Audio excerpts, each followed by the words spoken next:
खऱ्या अर्थानं पाहायचं झालं तर भगवत भक्ताला मुक्तीची गरज नाही, मोक्ष सुखा आणू लाथा ही त्यांची वृत्ती आहे. म्हणून वैकुंठा जाऊन कायबा करावे, तिथं नाही त्यांना करमायचं, भजनातला आनंद. म्हणून बाबा पुन्हा भजनासाठी इथे येतील अशा प्रकारची अपेक्षा देवाला विनंती करू. दे माझ्या बाबा अनुनिया, दे माझ्या भावा अनुनिया. हे प्रार्थना कोणी केली? कान्होबा महाराजांनी. तसं दे माझ्या बाबा अनुनिया अशी देवाला पंढरीनाथाकडे प्रार्थना करू. परिहार झाला अवघ्या दुःखाचा, मागेला किंवा मागेल्या आलो निजाचे माहेरा, भेटी रकुमाईचे वरा. तुका म्हणे वाणी गेली आता घेऊ धनी, आलो निजाचे माहेरा, भेटी रकुमाईचे वरा. पणंगा करू प्रथम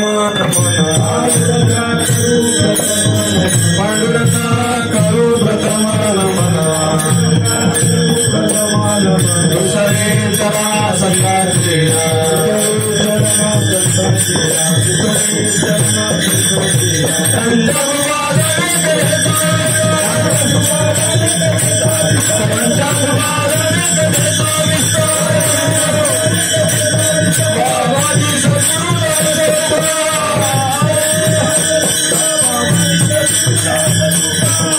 विठ्ठलं सुकरुणार्णवमाशुतोषं दिनेष्टपोषणं मगसन्ति सिन्धुशोषं चिरुक्मिणीमतिमुषं पुरुषं परन्तं वन्दे दुरन्तचरितं हृदिसञ्चरन्तं. ज्ञानेशो भगवान् विष्णु निवृत्तिर्भगवान् हरः, सोपानो भगवान् ब्रह्मा मुक्ताख्या ब्रह्मचित्कला. कथं यातोऽसि वैकुण्ठं मानवं देहमत्यजन्, तुकाराम महासाधु कृपया ज्ञापयस्व माम्. संपाद्य ज्ञानं च विधाय भक्तिं, विलोकितो येन समाधिराजः, वैराग्यवन्तं सविचारयुक्तं नमामि जोगं शिरसा गुरुं तं. विठ्ठल विठ्ठल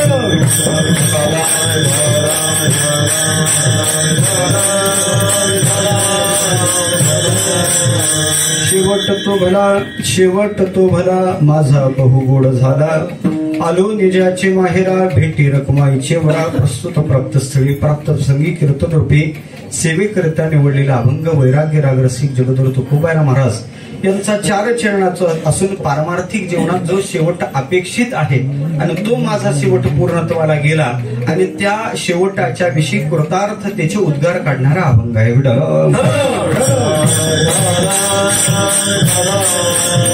आरंभ करण्यापूर्वी परिहार द्यायचा तो असा हा नैमित्तिक स्वरूपाचा उत्सव आहे. महायोगपीठ पंढरी क्षेत्रात या पंढरीनाथाचे निस्सीम भक्त असणारे गुरुवर्य प्रातस्मरण वैकुंठवाशी रामचंद्र बाबा बोधे यांच्या द्वितीय पुण्य स्मरणानिमित्त चालू असणारा हा भक्ती उत्सव. बाबा ज्या प्रासादात इथे राहत होते त्या प्रासादाच्या स्थळावर असणारा हा भक्ती उत्सव आहे. थोड अशा प्रकारचं आयोजन आहे.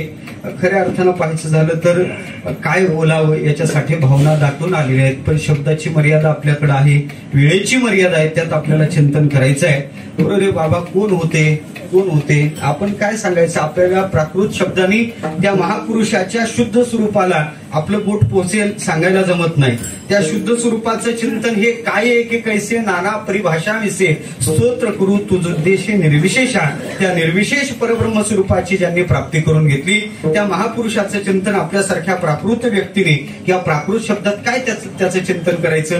पण एक आहे अंतर गुडगुडा येते. आज ज्यांच्याविषयी भावनाचा काहूर माजला तो खऱ्या अर्थानं कुठंतरी त्याला पाड बांधून बाहेर काढायचं म्हणजे कीर्तन आहे.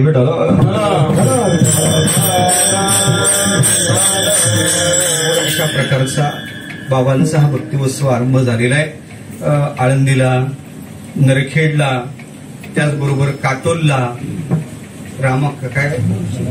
रामाकोना, मोर्शी कितीतरी ठिकाणी बाबांचा पुण्यस्मरणाचा उत्सव अशा प्रकारचा चालू झालेला आहे. बाबा इथे चातुर्मास्याच्या काळात राहायचे. चातुर्मास्याचा काळ म्हणजे बाबांचा पंढरीतलं वास्तव्य. वासुदेवा पंढरीचा सदा संग हरिदासाचा. ते बाबाच्या मुखातून ऐकलेली प्रासादिक चाल तर लक्षात ठेवण्यासारखी. आलं का लक्षात? पंढरीत वास्तव्य आणि पंढरीचा ध्यास बाबाच्या चित्तात होता. बाबांचं जीवन काय होतं? मी अभंगाला न्याय देणारच नाही. आणि अभंगाला न्याय देण्यासाठी मी उभाच राहिलो नाही. मला आज फक्त बाबांचं जेवढं काही बाबांच्या मुखातून काही प्रसंग ऐकले, सहवासात काही अनुभव आला, तेवढं चरित्रच सांगायचं आहे. विठ्ठल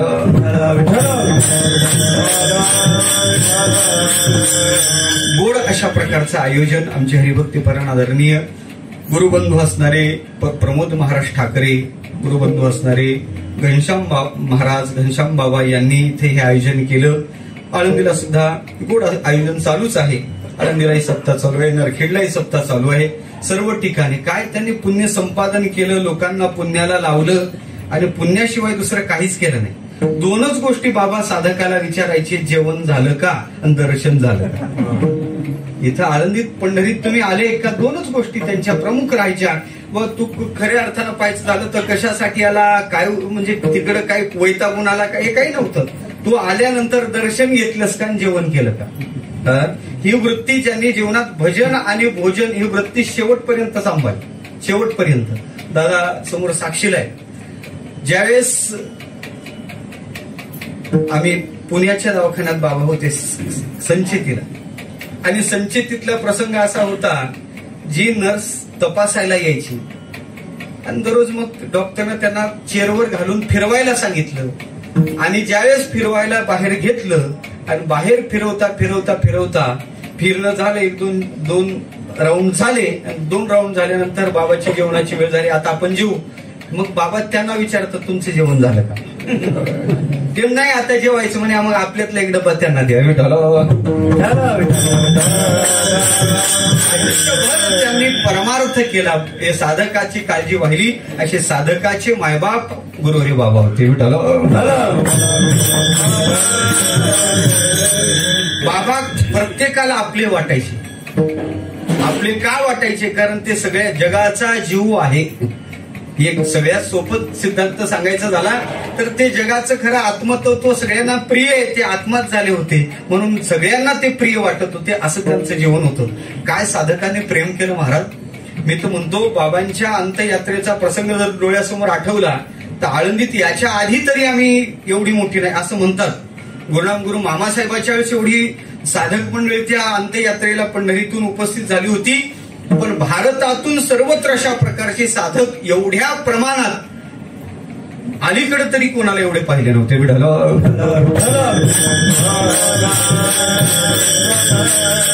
गोड अशा प्रकारचं आयोजन, सगळेच उपस्थित मंडळी, बाबांसोबत सहवासात सावलीसारखे राहिलेले आमचे पूजनीय श्रद्धेय दादा आहेत, पूजनीय आमचे शिवाजी महाराज आहेत, नारायण बाबा पूजनीय नारायण बाबा आहेत, शिंदे बाबा आहेत, एक एका ते काय गणू अपार आहे. आमचे गोरोबा काका आहेत, विशाल महाराज आहेत, हनुमान महाराज आहेत, सुरेश महाराज आहेत, दवे बाबा आहेत, गोविंद महाराज आहेत. आता किती जणांची नावं घेऊ, एक एका ते काय गणू अपार आहे. आमचे विलायतकर महाराज आहेत, भादे बाबा आहेत. ही सगळी मंडळी बाबांच्या वर प्रेम करणारी मंडळी, बाबावर बाबांचं प्रेम संपादन केलेली मंडळी अशा प्रकारची आहेत. थोडं नाही पण उत्तर काळात थोडा सहवास बाबाचा लाभला आणि बाबांचं प्रेम प्राप्त झालं. विठ्ठल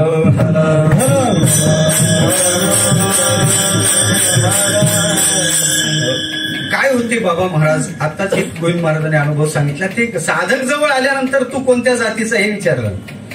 साधक आहे ना, तू खऱ्या अर्थानं पाहायचं झालं तर कशा वृत्तीचा आहे हे साधकाचा विचार बाबांनी केला.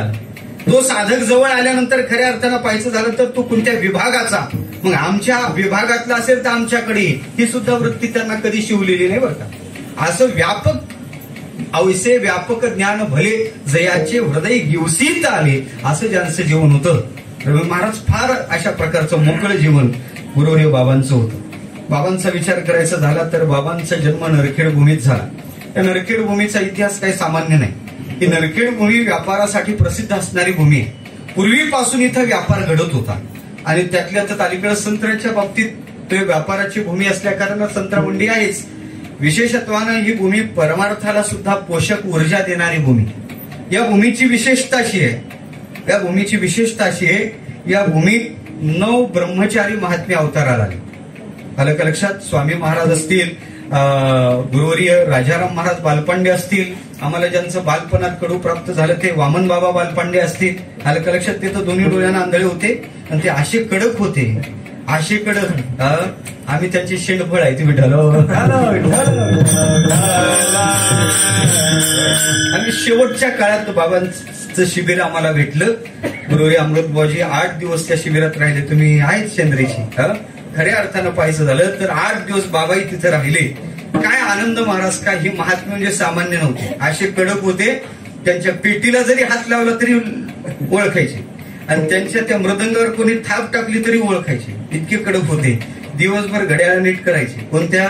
दोन्ही डोळ्यानं भीत आंधळे होते, पण एक भिंतीवरचे घड्याळ नीट करायचे, ते पेटी नीट करायची, ते कामं ते दिवसभर करायचे.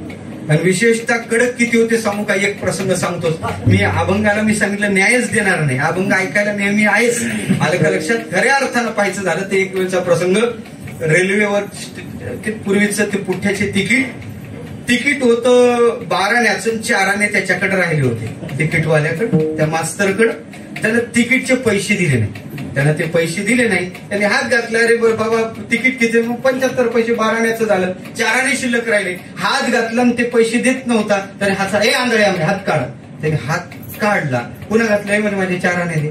त्याने हात लोटणं चालू केलं का या बाबाजीना धरला हात. आणि आता ब्रह्मचारी महात्मा असा जोरात हात दाबला, ते मध्ये ओरडायला लागलं. ते म्हणजे देतो का नाही 4 आणे? असा लोटायचा, तिथं पाठी राहायची ना, असं ओढायचं, लोटायचं, असं. त्याचा हातच उकळला होता विठ्ठल.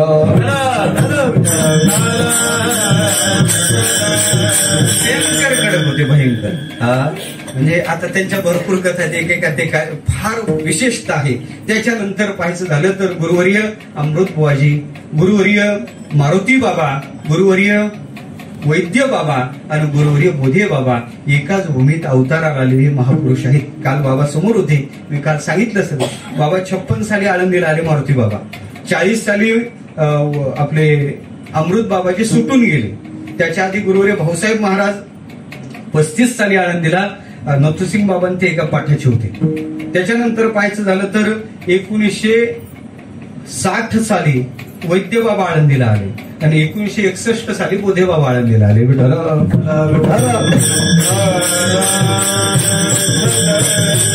बाबा आळंदीला आले त्याचा इतिहास फार बाबाच्या मुखातून एकदा ऐकलेला आहे. नरखेड भूमीत ज्यावेळेस कलशारोहणाचा सप्ताह होता, त्याच्यासाठी आम्ही आळंदीहून पैठण, आणि पैठण दादा होते, तुम्ही होते, पैठण आपण गेलो होतो, नरखेडला गेलो. आणि नरखेडला गेल्यानंतर तिथं त्या डोंगरात अर्थात बाबाच्या शेताच्या वर जे मंदिर आहे, छोटस पांडुरंगाचं मंदिर आहे, आणि तिथं बाबाने जाण्याचा आग्रह धरला. का आग्रह धरला? म्हणजे बाबांनी सांगितलं मी लहानपणी इथं भजन करत होतो. आजही ते मंदिर असेल का नाही सांगायचं जमत नाही. आज त्याला जवळपास 20 वर्षाच्या जवळपासचा काळ होईल. खऱ्या अर्थानं पाहायचं झालं तर छोटंसं मंदिर त्या डोंगरावर होतं. आणि कलशारोहण झाल्यानंतर दुपारच्या वेळी आम्ही तिथे गेलो. पांडुरंगाची एवढीशीच मूर्ती त्या मंदिरात होती, जसं पादुका आपण प्रदक्षिणा करतो आळंदीला, आणि कॉस्मॉस बँकेच्या कोपऱ्यावर तसं मंदिर आहे, तेवढंच मंदिर तिथं होतं. बाबांनी सांगितलं मी इथं लहानपणी मला इथं परमार्थाची आवड लागली. आणि विशेषत्वानं पाहायचं झालं तर इथे मी भजन करायचो. तिथे एक सतीमाय होती आणि त्या सतीमायनं 2 वांगे दिले होते. मला आठवते बाबांनी वांग कधीच खाल्लेलं नाही, पण त्या सतीमाईनं दिलेला प्रसाद सोमवारचा दिवस होता, मला आठवतो. बाबांनी ते सतीमाईचा प्रसाद म्हणून नंतर तो प्रसादात टाकायला लावला.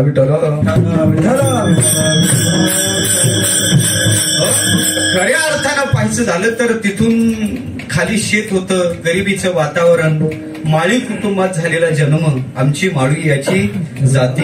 आणि विशेषत्वानं पाहायचं झालं तर बाबांच्या घरात सगळाच विचार करायचा झाला तर आजोबाचं नाव ईश्वर होतं, वडिलाचं नाव रघुनाथ होतं, आणि बाबाचं नाव रामचंद्र, लहान्या भावाचं नाव रामराव. मला वाटतं रामाचा सगळा आदर्श या घरात पाहायला सापडतो.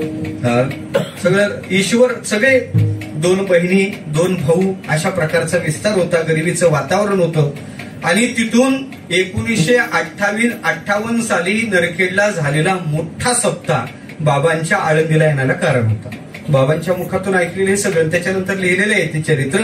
खऱ्या अर्थानं पाहायचं झालं तर 58च्या सप्त्याला अमृत बाबाजी गेलेलेच होते. विशेषत्वानं पाहायचं झालं तर अमृत बाबाजींनी सगळ्यांना निमंत्रित केलं होतं. मामासाहेब त्या सप्ताहाला 8 दिवस होते, भाऊसाहेब महाराज 8 दिवस होते, त्याच्याबरोबर हरिसा गुरुजी 8 दिवस होते, धोंडा महाराज 8 दिवस होते, ही सगळी मोठी मंडळी, रामचंद्र महाराज जी 8 दिवस तिथं त्या सप्ताहाला होते, परशुराम मास्तर 8 दिवस त्या सप्ताहाला उपस्थित होते, ही सगळी मंडळी 8 दिवस त्या नरखेड भूमीत वास्तव्याला होते. आणि त्याचाच परिणाम असा झाला, बाबांकडे कधी बसल्यानंतर सहज काही गोष्टी विचारून घेतल्या आणि त्यातून ते तोटक टिपण म्हणून काढूनच मी ठेवलेलं होतं. विठ्ठल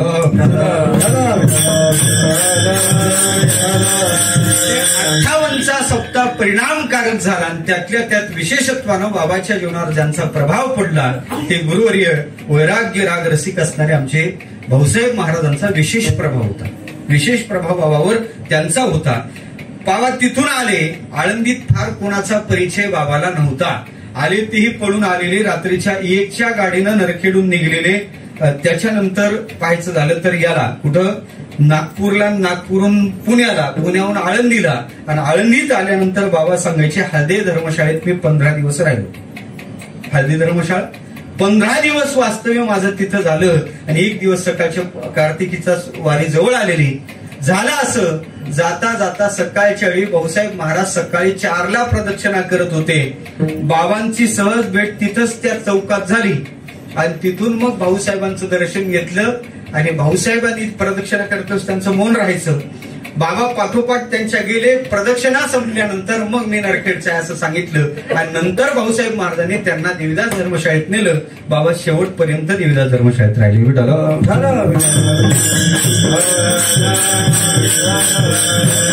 तिथं राहिल्यानंतर सुद्धा बाबांची ती अवस्था मुळातच वैराग्य घेऊनच जन्माला आले. वैराग्याला फुटलेले हातपाय म्हणजेच बाबा होते. 4 वर्ष आदर्श अशा प्रकारचं संस्थेचं शिक्षण झालं. 4 वर्ष झाल्यानंतर त्याच्यानंतर भाऊसाहेबांच्या आज्ञेनं घोराडेश्वर डोंगरावर गाथा पाठ करायला गेले. तिथं सुदाम बाबा आदी करून या महात्म्यांची तिथं सहवास भेटला. साहेबराव नानाचा सहवास भेटला. बाबांनी अभंग पाठ करायचे आणि त्या अभंगाला लक्षात ठेवण्यासाठी पूर्वी बाबाला स्वरही नव्हता.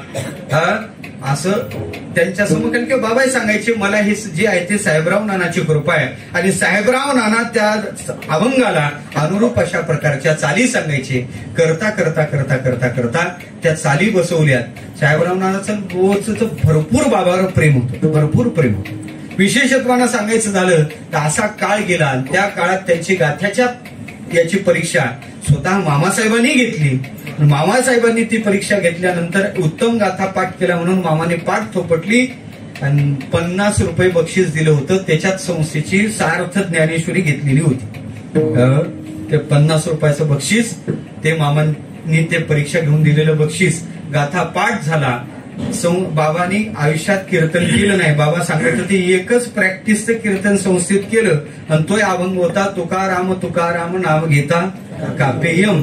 याच्या व्यतिरिक्त बाबांनी दुसऱ्या अभंगावर कधीच कुठंच कीर्तन केलं नाही. कीर्तनाला साथ केली. कीर्तनकार कितीतरी मोठे मोठे तयार केले, पण खऱ्या अर्थानं पाहायचं झालं तर बाबांनी त्याच्यानंतर कीर्तन आहे. गाथा एक गाथा, रात्रंदिवस गाथ्याचं चिंतन बाबांनी केलेलं आहे. रात्रंदिवस गाथ्याचं चिंतन, गाथा मय जे बाबाचं जीवन झालेलं होतं. 4 वर्ष झाले. त्याच्यानंतर मग नथुसिंग बाबाच्या दौऱ्यात बाबाच्या सहवासात गेले. बाबाच्या सहवासात भरपूरसा काळ बाबाचा गेला. भरपूरसा काळ गेला नथुसिंग बाबाच्या सहवासात. जवळजवळ 26 वर्ष बाबा दौऱ्यात गेले. किती आदर होता. नथुसिंग बाबा गुरुजी होते, पण बाबाच्या विषयी असा आदर होता. नियमाच्या बाबतीत बाबा तडजोड करायची नाही. सकाळी साधकाला उठवायचं आणि मग हे साधक तक्रार घेऊन एक दिवस नथुसिंग बाबाकडे गेले. बाबा पाहणं, बाबा सकाळीच आम्हाला उठवतात. नथुसिंग बाबांनी मस्त असे बाबाची आता मूर्ती, बाबाचा स्वभावही तसाच होता. मूर्ती मुटकीशीच मूर्ती. आणि नथुसिंग बाबांनी आवर्जून सांगायचं आले बाबाजीच्या मनात तिथे कोणाचे चालेल.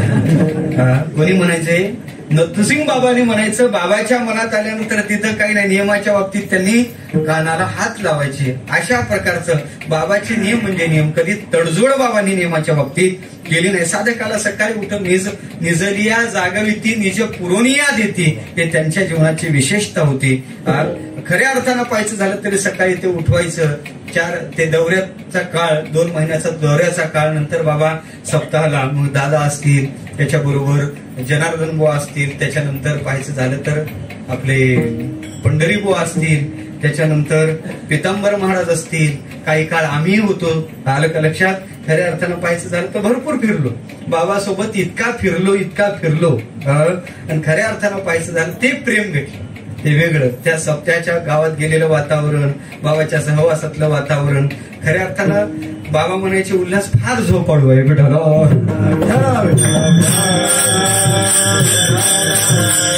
झोपत होता, याला म्हणलं ये आळंदीला, तर आला आळंदीला, पहा म्हणे आता कसा महाराज झाला. असं नेहमी परिचय देते वेळेस असे बाबा बोलायचे. याचा अर्थ होता शेवटपर्यंत प्रेम भेटलं.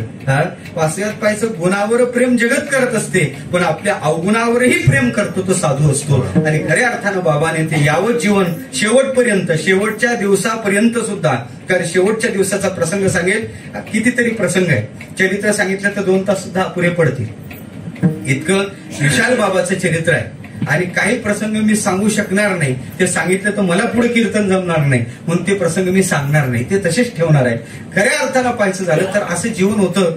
त्या दवाखान्यात सुद्धा पाहायचं झालं तर आषाढी वारी आली. मी दशमीला म्हणलं बाबाला मी पंढरपूरला जातो. बाबा म्हणे जा लवकर ये. मग मी पंढरपूरला आलो, झालं द्वादशीला फोन चालू झाले, द्वादशीला वापस गेलो.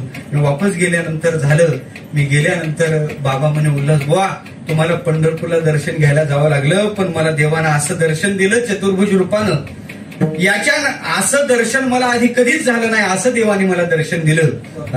आणि असं समाधान बाबाच्या चेहऱ्यावर होतं, हे बाबा स्वतः सांगत होते.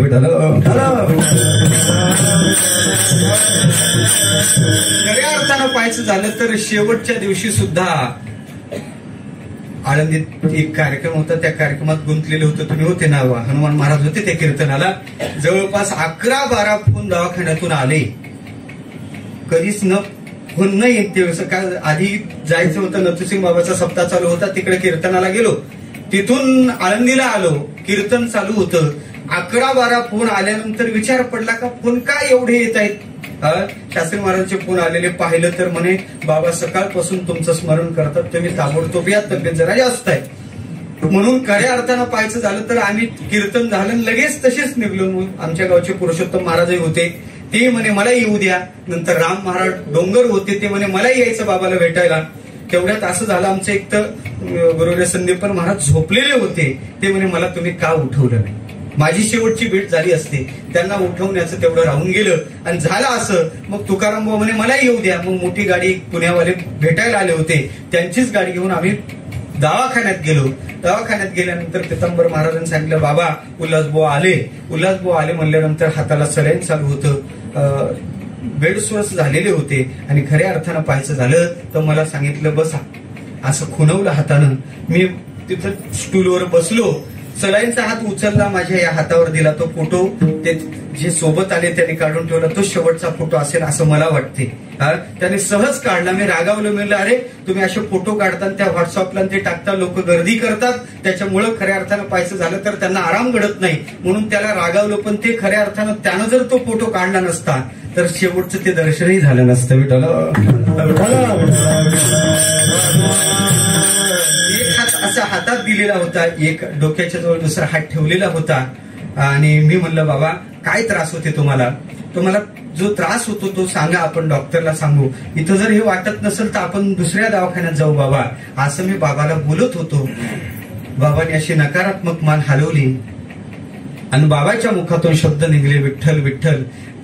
काही नाही, आता विठ्ठल विठ्ठल एवढे शब्द बाबाने काढले, पंढरी एवढा शब्द बाबाच्या मुखातून मी ऐकला. आणि त्याच्यानंतर बाबाने जे डोळे झाकले, मी पायाकडे पाहिले, पाय थोडे मला थंड जाणवले, कान पाहिले, कान थोडे थंड जाणवले. मी डॉक्टरांना विचारलं डॉक्टर साहेब स्थिती कशी आहे, तर डॉक्टरांनी सांगितलं स्थिती चांगली आहे. म्हणलं मग तुम्हाला आम्हाला काही हे वाटणार नाही, आमचे जे पारमार्थिक उपचार आहेत ते आम्हाला करायला जमते, तुम्ही सत्य आहे ते आम्हाला सांगायला काही हरकत नाही. मला ज्यावेळेस बाबाचा श्वास जाणवला, तो श्वास असा वरच्या दिशेला जाणवत होता आणि श्वास घ्यायला बाबाला जड जात होतं. हे पाहिल्याबरोबर मी त्यांना सांगितलं खरं काय ते आम्हाला कळू द्या, आम्हाला काही वाईट वाटायचं नाही. तर त्यावेळेस त्याने सांगितलं नाही सगळं बरोबर आहे, पण त्यांची पंढरपूरला जाण्याची इच्छा आहे ना, तुम्ही यांना पंढरपूरला घेऊन जा. म्हणजे तसं जर असेल तर आम्ही आळंदीला नेतो, तुम्ही पंढरपूरला म्हणता आम्ही आळंदीला घेऊन जातो, आम्हाला सगळं कळू द्या.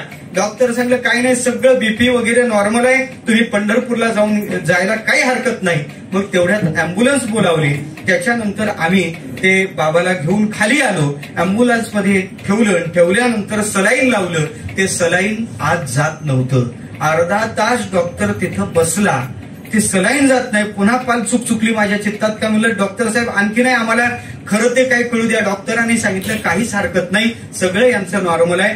म्हणून सलाईन का जात नाही, तर त्यांनी सांगितलं अंतर कमी आहे अँब्युलन्सचं, त्याच्यामुळं खऱ्या अर्थानं ते सलाईन उतरत नसेल, तुम्ही घेऊन जा म्हणल्यानंतर मी म्हणलं असंच आहे तर आता व्यवस्थित म्हणल्यानंतर अँब्युलन्स मध्ये 3-4 जण बसले. अँब्युलन्स पंढरीच्या दिशेने निघले. बाकीचं साहित्य घेऊन मी आळंदीला गेलो. परीक्षा चालू होत्या. एका विद्यार्थ्याचं कीर्तन ऐकलं. दुसरं कीर्तन ऐकायचं तेवढ्यात फोनच आला का बाबाचं असं ठोके आम्हाला काय बरे वाटत नाही, ठोके बंद पडले असं वाटते. मला जरा वाईट वाटलं, कारण स्वतःच आपण डॉक्टर नाही, निर्णय हा डॉक्टरना करायचा असतो. म्हणून मी थोडं रागात बोललो आणि बोलल्यानंतर झालं असं का त्याने सांगितलं नाही खरंच आहे. मग तुमची गाडी कुठं आहे? त्यावेळेस त्यांनी सांगितलं खडकीच्या जवळ आमची गाडी आहे, खडकीन बिगवनच्या मध्ये गाडी आहे असं सांगितल्याबरोबर मग लगेच सांगितलं तिथं आपला भागवत काळभोर होता याचा खडकीचा, त्याला फोन केला. त्याला विचारलं भागवत कुठे आहे? म्हणे दुकानात आहे. अशी अँब्युलन्स आहे, तिथं जाऊन चटकन बेगवनला बाबाला दवाखान्यात न्यायचं, बाबाची तब्येत जास्त आहे. त्यांनी लगेच दुकान बंद केलं, तिथं गेला. दवाखान्यात नेल्याबरोबर डॉक्टरनं सांगितलं का घेऊन जा. तरी आमचा विश्वास बसला नाही. पुन्हा सांगितलं का दुसऱ्याच दवाखान्यात घेऊन जा. दुसऱ्याही दवाखान्यात नेलं तरी डॉक्टरनं सांगितलं तुम्ही आता यांना घेऊन जा. वास्तव्यात पाहायचं झालं तर पंढरीच्या वाटेने बाबांनी प्राणोत्क्रमण म्हणणार नाही, तिथं विलीन प्राण झाले असं म्हणेल. प्राणोत्क्रमण अशा महात्म्याचं होत नाही, त्याला मी आधार देतो आणि ब्रह्मसूत्रातला आधार आहे आपल्याकडे. त्याच्यासाठी खऱ्या अर्थानं पाहायचं झालं तर चैतन्यात ते प्राण विलीन झाले. काही म्हणतील का हो महापुरुषाचा देह पडण्यासाठी एक तर क्षेत्राची अपेक्षा असते. भगवत भक्ताचा देह कोणत्या तरी क्षेत्रात पडावा, आळंदीत पडावा किंवा पंढरीत पडावा. पण खऱ्या अर्थानं वाटेनं गेलं. मग बाबाच्या गतीचा विचार काय, तर त्याचं चिंतन एक सांगतो. मरणा ऐलीकडे मज मिळवणी गेले पुढे, हे बाबांचं जीवन होतं. आणि त्याच्याही पलीकडे सांगायचं झालं तर तीर्थात देह पडण्यापेक्षाही तीर्थाच्या वाटेनं देह पडणं फार विशेष आहे. तीर्थात देह पडल्यानंतर तेवढाच त्याचा जन्म त्या तीर्थाच्या संबंधानं असेल, पण तीर्थाच्या वाटेनं पडलं तर ध्यास तीर्थाचा आहे आणि ते असल्यानंतर त्याला जन्मोजन्मांतरात त्या तीर्थात वास्तव्य भेटते. आलं का लक्षात? त्याला मुक्ती नाही, तो भगवत भक्त त्या क्षेत्रात पुन्हा पुन्हा पुन्हा परमात्म्याचा पार्षद, परमात्म्याचा भक्त होऊन राहतो. अशा प्रकारचं शास्त्र सांगते. मी तुम्हाला श्लोक सांगतो. काशीच्या बाबतीत असं चिंतन आहे. काशीच्या बाबतीत असं चिंतन आहे म्हणे काशीला मी कधी जाईल, कधी भगवान शंकराचं मी दर्शन घेईल, असं जर आपल्या अंतःकरणात ध्यास लागला, अशा आपल्या चित्तात ध्यास लागला तर त्याचं चिंतन आहे कदा काश्या गमिष्यामी कदा द्रक्ष्यामी शंकर इति ब्रुवान सततम काशीवास फलम लभेत असं शास्त्रात चिंतन आलेलं आहे. पुराण असं चिंतन सांगते का मी कधी काशीला जाईल, कधी भगवान शंकराचं माझं दर्शन होईल. इति ब्रुवान सततम काशीवास फलम लभेत. त्याला काशीचं वास्तव्य अशा प्रकारचं कायमचं घडते म्हणे.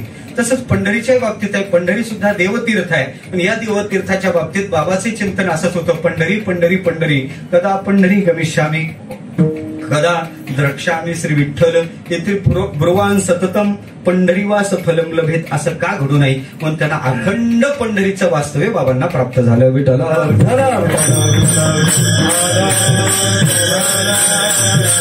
बाबा पंढरीत अशा प्रकारचे. बाबांचं काय महाराज जीवन होतं, साधकासाठी जीवन होतं. विरक्तता किती होती, कधीच कोणत्याही प्रलोभनाला बाबा बळी पडले नाही. बाबांच्या मनात आणलं असतं एखादा शब्द टाकला असता तर कितीतरी धर्मशाळा उभ्या करू शकले असते. कितीतरी काय नाही लौकिकातल्या मोठमोठ्या वस्तू बाबांच्या केवळ शब्दात कितीतरी जुळल्या असत्या, पण बाबांनी ते जुळवलंच नसतं. बाबाचं एकच धन होतं का एक म्हणजे पंढरीनाथ परमात्मा, ज्ञानोबाराचं दर्शन, यातच त्यांची कृतार्थता होती. हेच आयुष्यभर केलं आणि समोरच्या साधकाने सुद्धा हेच करावं. साधक अन्य उचापातीत पडावा ही बाबाची कधीच इच्छा नव्हती, कधीच इच्छा नाही. बाबा एकच म्हणायचे गाथा की नाही तर ज्ञानेश्वरी घेऊन हो डोंगर. आलं का लक्षात? गाथा ज्ञानेश्वरी पाठ करणारे साधक बाबामुळे किती तयार झाले हो, किती तयार झाले.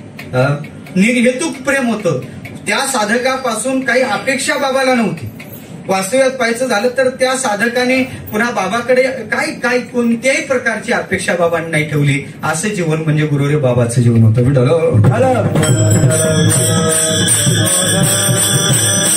बाबाचं नाव तसं भोदेव बुवा असं नाव होतं. भोदेव बुवा होतं. मग त्यांना बाबा हे नाव कधी प्राप्त झालं तर त्याचं कारण आहे. गुरुनाम गुरु धुंडा महाराज त्यांनी बाबाला पहिल्यांदा बाबा म्हणले. तिथून बाबाला बाबा शब्द चालू झाला. गुरुवर्य वैकुंठवाशी नाना महाराज कोठेकरांनी हा विषय एकदा सांगितला होता. काय आता तो प्रसंग कीर्तनात सांगण्यासारखा.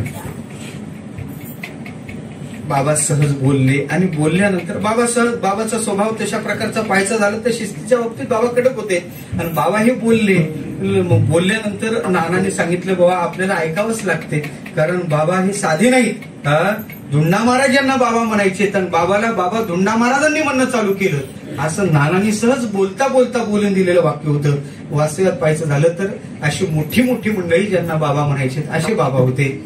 विशेषत्वानं सांगायचं झालं तर वैकुंठवाशी गुरुनाम गुरु शंकर महाराज खंदारकरांच्या बाबतीत असं चिंतन सांगतात. तिथं 7 दिवस सप्ताह राहायचा. बाबा भजनाला उपस्थित राहायचे. भजन बाबा करायचे. भजन झाल्यानंतर शेवटच्या दिवशी सगळ्या टाळकऱ्याला फुल नाही फुलाची पाकळी म्हणून काहीतरी द्यायचं. उपरणं तरी द्यायचं. काही थोडं पॉकेट काही असं असेल आणि ते सगळ्यांना द्यायचे. बाबांनी शेवटच्या दिवशी भजन झालं का महाराजांचं दर्शन घ्यायचं आणि निघायचं. बुवा आहो थांबा प्रसाद घ्या.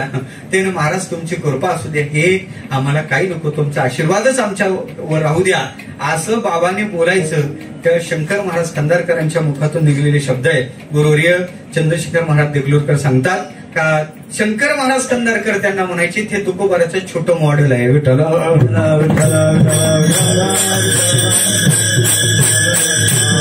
ऐकता का. आपण स्तुती करणं हे नाही. समकालीन स्तुती करतात ही विशेषता नाही. त्यांच्या आधीचे महानुभाव महात्म्य सुद्धा ज्यांचं वर्णन करतात ही विशेषता बाबाच्या जीवनात आहे. मला वाटते तुकोबार आणि बाबाच्या जीवनात इतके सादृश्याची स्थळ आहेत. खूप सादृश्याची स्थळ आहेत. वेळ नाही आपल्याला तेवढे पण खऱ्या अर्थानं पाहिजे झालं तुकोबाराच्या वर्णन सुद्धा आधीच्या महापुरुषांनी समकालीन महात्म्यांनी नंतरच्याही महात्म्यांनी केलं तसं बाबांचं वर्णन सुद्धा तशा प्रकारचं पाहायला सापडते. काय आगळं वेगळं विलक्षण जीवन होतं बाबा. संस्थेची निष्ठा इथं असल्यानंतर देगलूरकर परंपरेची निष्ठा शेवटपर्यंत सांभाळली. फडकर सगळ्यांचं प्रेम बाबावर. भोळ्या बिचाऱ्या वारकऱ्यावरही बाबा प्रेम तेवढ्याच यानं करायचे. बाबाचं प्रेम विद्वान महाराज मंडळी बाबावर प्रेम करायचे. बाबावर फडकरी प्रेम करायचे. बाबावर गडकरी प्रेम करायचे. बाबांच्यावर प्रेम करणारी सगळीच मंडळी प्रेम करायची. कारण काय होतं ज्या अंतःकरणाच्या ठिकाणी कोणत्याही विकाराचा स्पर्शच नव्हता. अहंभावच नव्हता. ज्यांचा अहंभाव टाकून ते कधीच बाजूला झालेले होते. असं केवळ ब्रह्मरूपता ज्यांच्या जीवनात प्राप्त झालेली होती. केवळ भजन आणि भजन भजन भजन दुसरं काहीच नाही. मग ते काहीच नाही. कोणी आपल्याला मानव सत्काराची केवटी भेटले. 2-4 सत्कार भेटले आलं का लक्षात. पण त्या सत्काराचं त्यांना काही घेणं देणं नव्हतं. त्या सत्काराला गेले सगळे सत्कार बाकीचे सगळे व्यासपीठावर सत्कार मूर्ती खाली विठ्ठल आणि भरपूर वेळ आग्रह धरला का बाबा आता आपण काय करू. हे आपल्या प्रवासाचा त्रास होते ना आपण विमानात जात जाऊ. आपण काय करत जाऊ. दादा आहेत समोर. कित्येक वेळा लोक द्यायलाही तयार होते. विमानाची तिकीट काढून द्यायलाही तयार होते. ते म्हणायचे तू येडा आहे तुला काही कळत नाही. आलं का लक्षात. वास्तव्यात पाहायचं नाही म्हणे विमान. आम्ही म्हणलं बाबा तुकाराम महाराजही विमानात बसून गेले नाही का. आपल्याला काय हरकत आहे जायला. तर बाबांनी ते मान्य केलं नाही. बाबांना प्रवास आवडायचा रेल्वेचा. ते लक्झरीचं नाही. एकदाच गेले फजिती झाली म्हणे याच्यानंतर त्या लक्झरीनं प्रवास आपल्याला करायचा नाही. तुला बाबा ते आपलेच आपण सांगितलं जिथं म्हणलं तिथं ते थांबवतील. नाही म्हणे तुला कळत नाही लक्झरीनं आपल्याला जायचं नाही. आणि माझा ऍक्सिडेंट झाल्यावर तर मग मला नेहमी तेच सांगायचे, तुला सांगतो म्हणून तरी झालं विठ्ठल. सगळ्या अर्थानं पाहायचं झालं तर नंतर रेल्वेचाच प्रवास बाबांनी केला. काय साधं जीवन होतं महाराज, काहीच नाही. भोजनही साधं, नियमाच्या बाबतीत इतका कटाक्ष होता. पंढरीचे पाय मोडायच्या आधीचा प्रसंग आहे. पंढरीच्या वाटेनं षडगे 3 मध्ये बाबा चालायचे. ज्ञानोबाऱ्या बसले तरच, ज्ञानोबाऱ्या चालू लागले तर बाबाही चालायचे, कधीच नाही. संध्याकाळचं कीर्तन झाल्यानंतर त्याच्यानंतर घरी यायचं, आपलं जिथं मुक्काम आहे तिथे यायचं. नंतर बाबाचा नियम होता विष्णू सहस्रनामाचा पारायण. विष्णू सहस्रनाम म्हणेपर्यंत हातातले पुस्तक अशा डुलक्या यायच्या, कारण शरीरातनं कितीतरी साथ द्यायची, थकायचं शरीर. किती वेळा मला आठवते गुरुरी बनसे बाबा, पांडुरंग बाबा पाहायचे, बाबा ठेवा ना ते झोपानं, असं किती वेळा बोलले. पण खऱ्या अर्थानं पाहायचं झालं तर विष्णू सहस्रनामाचं आवर्तन होईपर्यंत ते किती जरी डुलकी आल्या आणि झोप आल्या तरी बाबा झोपले नाही. ते आवर्तन द्यायचं, नंतर बाबा पडायचे आणि सकाळी काकड्याला हजर. ते नियम पाहण्यासारखे होते. निर्जला एकादशी होती. निर्जला एकादशी याची वाट, घाटातला मार्ग, दिवे घाट, आणि ते काय बसून नाही ना, चालायचं. वरून सूर्य तापलेला, सामान्य जे पाणी पितात त्यांचा सुद्धा घसा मोकळा व्हायचा. आणि एवढेही झाल्यानंतर तिथं पडावर जाऊन कीर्तन होईपर्यंत उभे राहायचे. आणि त्याच्यानंतर मग ठिकाणावर येऊन पुन्हा जागराला हजर सकाळी. ही विशेषता बाबाच्या जीवनात होती. साधकाला काही सांगावं लागते असं नाही. साधकांनी केवळ त्यांच्याकडे पाहून साधकी अवस्था काय असावी ते जगण्याचा आदर्श म्हणजे बाबा. काय साधकी अवस्था होती, किती साधक घडले. बाबांनी कीर्तन केलं नाही, नाही तर बोलणारे भरपूर आहेत, कारण हे फक्त तोंडातले शब्द आहेत, ते पोटात असतातच असं काही नाही. कीर्तनकार होणं सोपं आहे हो. जरा 4 टिपणं बसले तर कीर्तनकार व्हायला जमते. अलीकडे तर ते फारच सोपं झालेलं आहे. पण खऱ्या अर्थानं पाहायचं झालं तर कीर्तनकारापेक्षा साधू होणं फार कठीण आहे. बाबा साधू होते. आलं का लक्षात? बाबांचं जीवन तशा प्रकारचं होतं. किती प्रेम. एक इच्छा प्रसंग आठवते मला. एका विद्यार्थ्याने बाबाचीच चोरी केली. काय केली? लोक दिली दक्षिणा वळकटी खाली, इथं वळकट राहायची, त्या कोपऱ्यात वळकटी खाली बाबा ती दक्षिण ठेवलेले पैसे. त्या काळात देवीदास महाराज होते इथं मठात. आम्हालाही काही काळ सहवास लाभला त्याचा.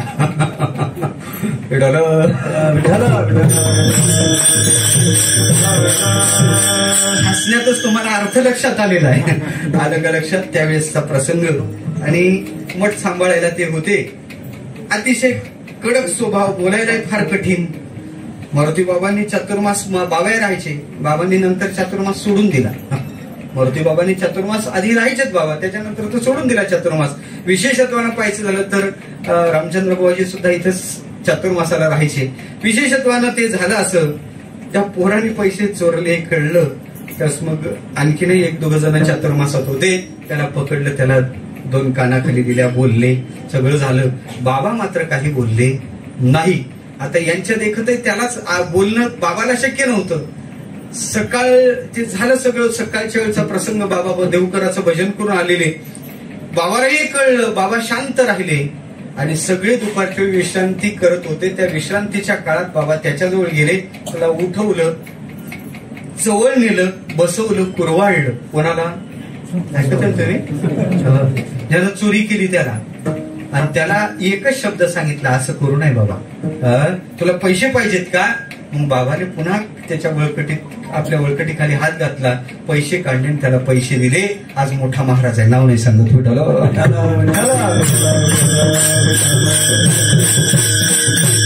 याला म्हणतात साधू. गुणावर प्रेम करणारं जगत आहे. तुमच्या अवगुणाला सुद्धा गुंजारून खऱ्या अर्थानं त्या अवगुण कसे बाजूला करायचे हे कृती बाबात होते. हे कौशल्य बाबात होतं. आलं का लक्षात? बाबा म्हणायचे गाथा पाठ करा. सगळ्याला सांगायचे गाथा घे, ज्ञानेश्वरी घे, गाथा पाठ कराय. खूप जणाला कार्तिकीतला सोहळा हाच होता. जे आला दर्शन आलं त्याच्या हातात गाथा तरी द्यायचा, त्याची योग्यता पाहू. नाही तर त्याच्या हातात काय द्यायची? ज्ञानेश्वरी द्यायची. कोणाच्या हातात गाथा, कोणाच्या हातात ज्ञानेश्वरी द्यायची. मग एवढे जण आता पाठ करायचे नाही. जेवढ्या गाथा जेवढे ज्ञानेश्वरी आणून ठेवलेला गट्टा गेला. तेवढे तो पाठ करायचे नाही. बाबा सांगायचे दगड टाकून पैसा लागला तर एखादाच तेवढा महात्मा झाला तर झाला. पण विशेषत्वाने एक होतं, बहुतेक बाबाने टाकलेला दगड व्यर्थ नाही जायचा. विठ्ठल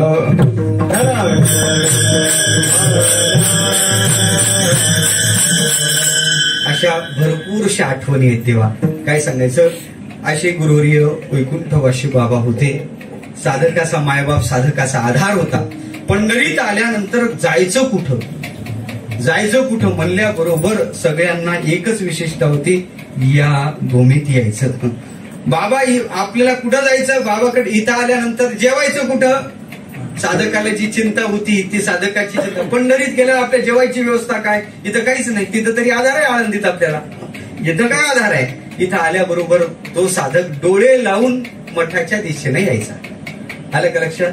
ते मठात आल्यानंतर ते नियमही बाबाचे ते होते. नवीन आल्यानं मन अभंग, नवीन आलेल्या साधकाला त्या दिवशी अभंग द्यायचा, भजनात त्याला अभंग द्यायचा. तो साधक इथं राहायचा. नंतर त्याला विचारायचं दर्शन झालं का, मग दर्शन घे, स्नानाला जाय, प्रदक्षिणा करून ये. अशा प्रकारचं साधकावर निरतिशय प्रेम केलं. खूप सगळ्यांवर प्रेम केलं. सगळ्यांना आपले आपले आपलेशे बाबा वाटायचे. कलाकाराला आपले वाटायचे, कीर्तनकाराला आपले वाटायचे, साधकाला आपले वाटायचे. कोणालाच असं वाटत नाही. असं प्रत्येकाचा भ्रम काय आहे माहितीये का, बाबाचं माझ्यावर जास्त प्रेम होतं, मला असं वाटतं माझ्यावर जास्त प्रेम होतं, असा भ्रम आहे तो. वास्तव्यात सूर्याचा प्रकाश सगळ्याला सारखाच आहे. कोण त्याच्या जास्त जवळ गेला त्याला तो जास्त जाणवला असेल, पण खऱ्या अर्थानं त्यांच्यात भेद नव्हता. त्यांच्या कृपेतही भेद नसतो आणि त्यांच्या प्रेमातही भेद नसतो. त्यांनी सगळ्यावर सारखं प्रेम केलं, म्हणून सगळ्यांना ते आपलेसे वाटले. असं गुरुदेव बाबांचं जीवन होतं. पाहता पाहता 2 वर्ष गेले तेव्हा बाबा कोण होते. मी तर माझ्या बाबतीत असं म्हणतो, आमचे सुरेश महाराज आहेत आमच्या गावचे. खऱ्या अर्थानं पाहायचं झालं तर मला आई वडिलाचं प्रेम एवढं नाही जाणवत. मी लई लहानपणी बाबाकडे आलो ना, त्याच्यामुळं दादाला माहित आहे. वास्तव्यात पाहायचं झालं, दादा आणि बाबाच पहिल्यांदा आमच्या गावी आलेले. आणि आल्यानंतर ते मंदिरातलं बाकीच्या तिथंच खरा प्रभाव. हे काही बाकीच्या मार्गाला बेड टाकावं लागते, व्यवस्था करावं लागते, यांना खाली घोंगडी टाकून झोपावं लागलं. ते पाहिलं, मला उठवलं सकाळीच. ते भजनातला अभंग मला आणखी नाही आठवते. बाबाने म्हणलेली गवळण तो अभंग आठवते, हरी बिन रहिया न जाये जिहिरा. ही पहिला तिथं म्हणलेली ती गवळण. सकाळीच त्या महाराजाला विचारलं कोण आहे पोरगा, त्यांनी सांगितलं आमच्या इथं शेजाराचा पोरगा आहे. म्हणे मला म्हणे येतो का आळंदीला. आमच्या आईला म्हणे आमच्या आई म्हणे 2च पोरं आहेत, नाही पाठवायचं आम्हाला. आलं का लक्षात. पण ते बाबा ये म्हणले, त्याच्यानंतर पळून इथंच आलो. इथंच या पंढरीतच पळून आलो. इथंच ते बाबा कुठं राहतात हे माहित नव्हतं. आलो ते मग सकाळी उतरलो, नदीवर गेलो. तिथंच सकाळी सकाळी योगायोग प्रदक्षिणाला हे सगळेच निघलेले. आणि जिथं साधक दिसत होते म्हणलं बाबा निश्चित त्याच्यात आहेतच. बाबा भेटले, अरे म्हणे तू कस काय आला, कुठून आला. म्हणजे चाल मग प्रदक्षिणा करून मग इथं आलो. ते बॅग होती, ते एका पोराला सांगितलं तू काय कर, हे बॅग घेऊन जा म्हणे, बॅग ठेवून दे. आणि मग प्रदक्षिणा तशीच बिना आंघोळीचीच प्रदक्षिणा करून मठात आलो. इथं आल्यानंतर पुन्हा आता ते बाकीचे प्रसंग असो, अशा प्रकारचे इथं आलो. आणि तेव्हापासून जो सहवास भेटला तो शेवटपर्यंत. मग नृसिंह बाबाच्या दौऱ्यात 1-2 वेळा जाण्याचा प्रसंग आला. त्याच्यानंतर पाहायचं झालं तर सप्ताहाला जाण्याचा प्रसंग आला. असे कितीतरी प्रसंग. त्र्यंबकेश्वरी त्या निवृत्तीनाथाच्या मंदिराच्या तिथं संपुटाचे पारायण, तोही प्रसंग आला. असे प्रसंग पाहता पाहता भरपूरशे बाबाच्या सहवासात. पण तो काळ जो होता तो काळ इतका विशेष होता, कारण संतांच्या बरवा संत समागम, तो संतांचा समागम होता. बरवा होता तो सार्थक अशा प्रकारचा वाटतो. बाबा गेल्यानंतर आज खऱ्या अर्थानं पाहायचं झालं तर मात्या पित्याचं छत्र हरवलं असं दुःख वाटते. विठ्ठल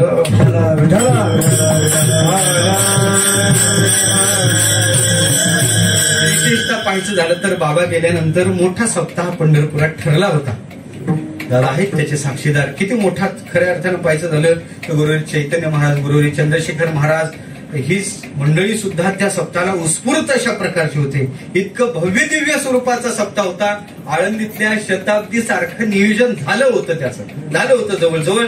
पंक्ती सुद्धा संध्याकाळच्या कशा, सकाळच्या कशा, 5 लाखाची सकाळची एक पंगत होती.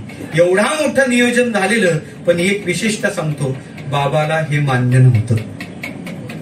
बाबा म्हणायचे सप्ताह थोडक्यातच करावं, आणि ती म्हणायचे का कोणते बाबाला मान्य नव्हतं, बाबाला कोणते ते म्हणायचे साधूचा एक दिवसाचा कार्यक्रम व्हावा, ते बाबाचं नेहमीच होतं. आणि खऱ्या अर्थानं पाहायचं झालं तर त्यांनी ती गेल्यानंतर 13 दिवस सप्ताह मंडप दिला, पण मंडपात होत दिला नाही. कुठं झाला सप्ताह? भजन हॉलमध्ये झाला. आलं का लक्षात? त्याच्यानंतर मोठा सप्ताह बाबाचा तो झालाच नाही. त्याच्यानंतर गेल्या वर्षी एक दिवसाचा आपण आळंदीला केलं, कुठं कुठं बाहेर सुद्धा तशा प्रकारचा थोडक्यात सप्ताह. आणि छोटा सप्ताह बाबाला आवडायचा. छोटा सप्ताह आहे ना, कमी साधक आहेत ज्याच्यात कमी, मग 2 दिवस एका घरातलंच पारायण असेल असे कितीतरी इथले साक्षीदार आहेत का त्यांच्या घरी येऊन बाबानं पारायण केलेले आहेत. आलं का लक्षात? घरात पारायण केलेले आहेत. ते त्याला वाटायचं ते म्हणे बरं छोटं बरं राहते, आपले पारायण होते, आपल्याही परमार्थ होते, असे बाबांनी पारायण केलेले. म्हणून असं चिंतन. आणि या वर्षी द्वितीय वर्ष आहे, त्याच्यामुळे बाबांचे हे सप्ते होत आहे. खऱ्या अर्थानं पाहिजे तर आनंद आहे. त्यांचं असं अलौकिक जीवन होतं म्हणून त्यांचं चिंतन मांडवून अभंगाचा प्रपंच आहे. झालं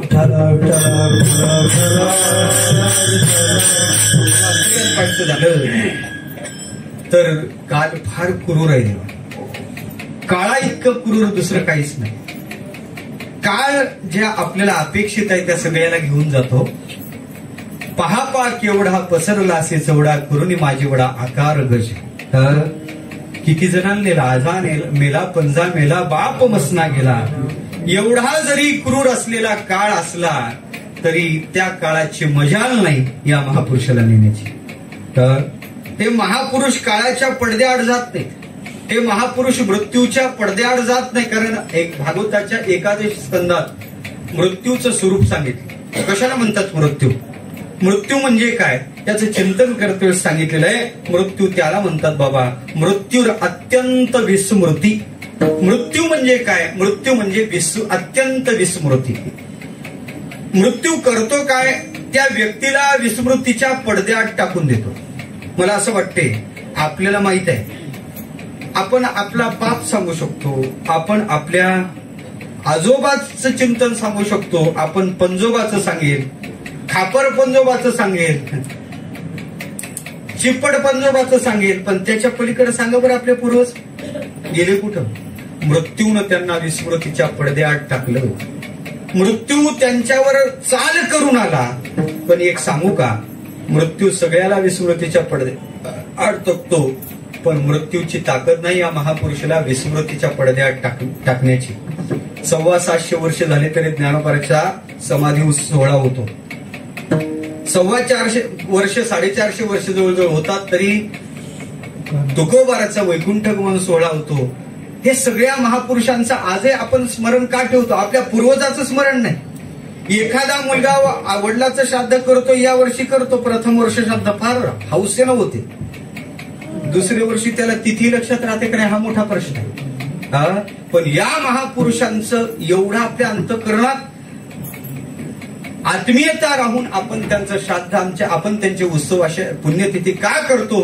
त्याचं कारण आहे काळाने त्यांच्यावर चाल केली नाही म्हणून म्हणावं लागते. जगाला जो काळ खातो ना त्याच्या डोक्यावर आम्ही पाय दिले. पाय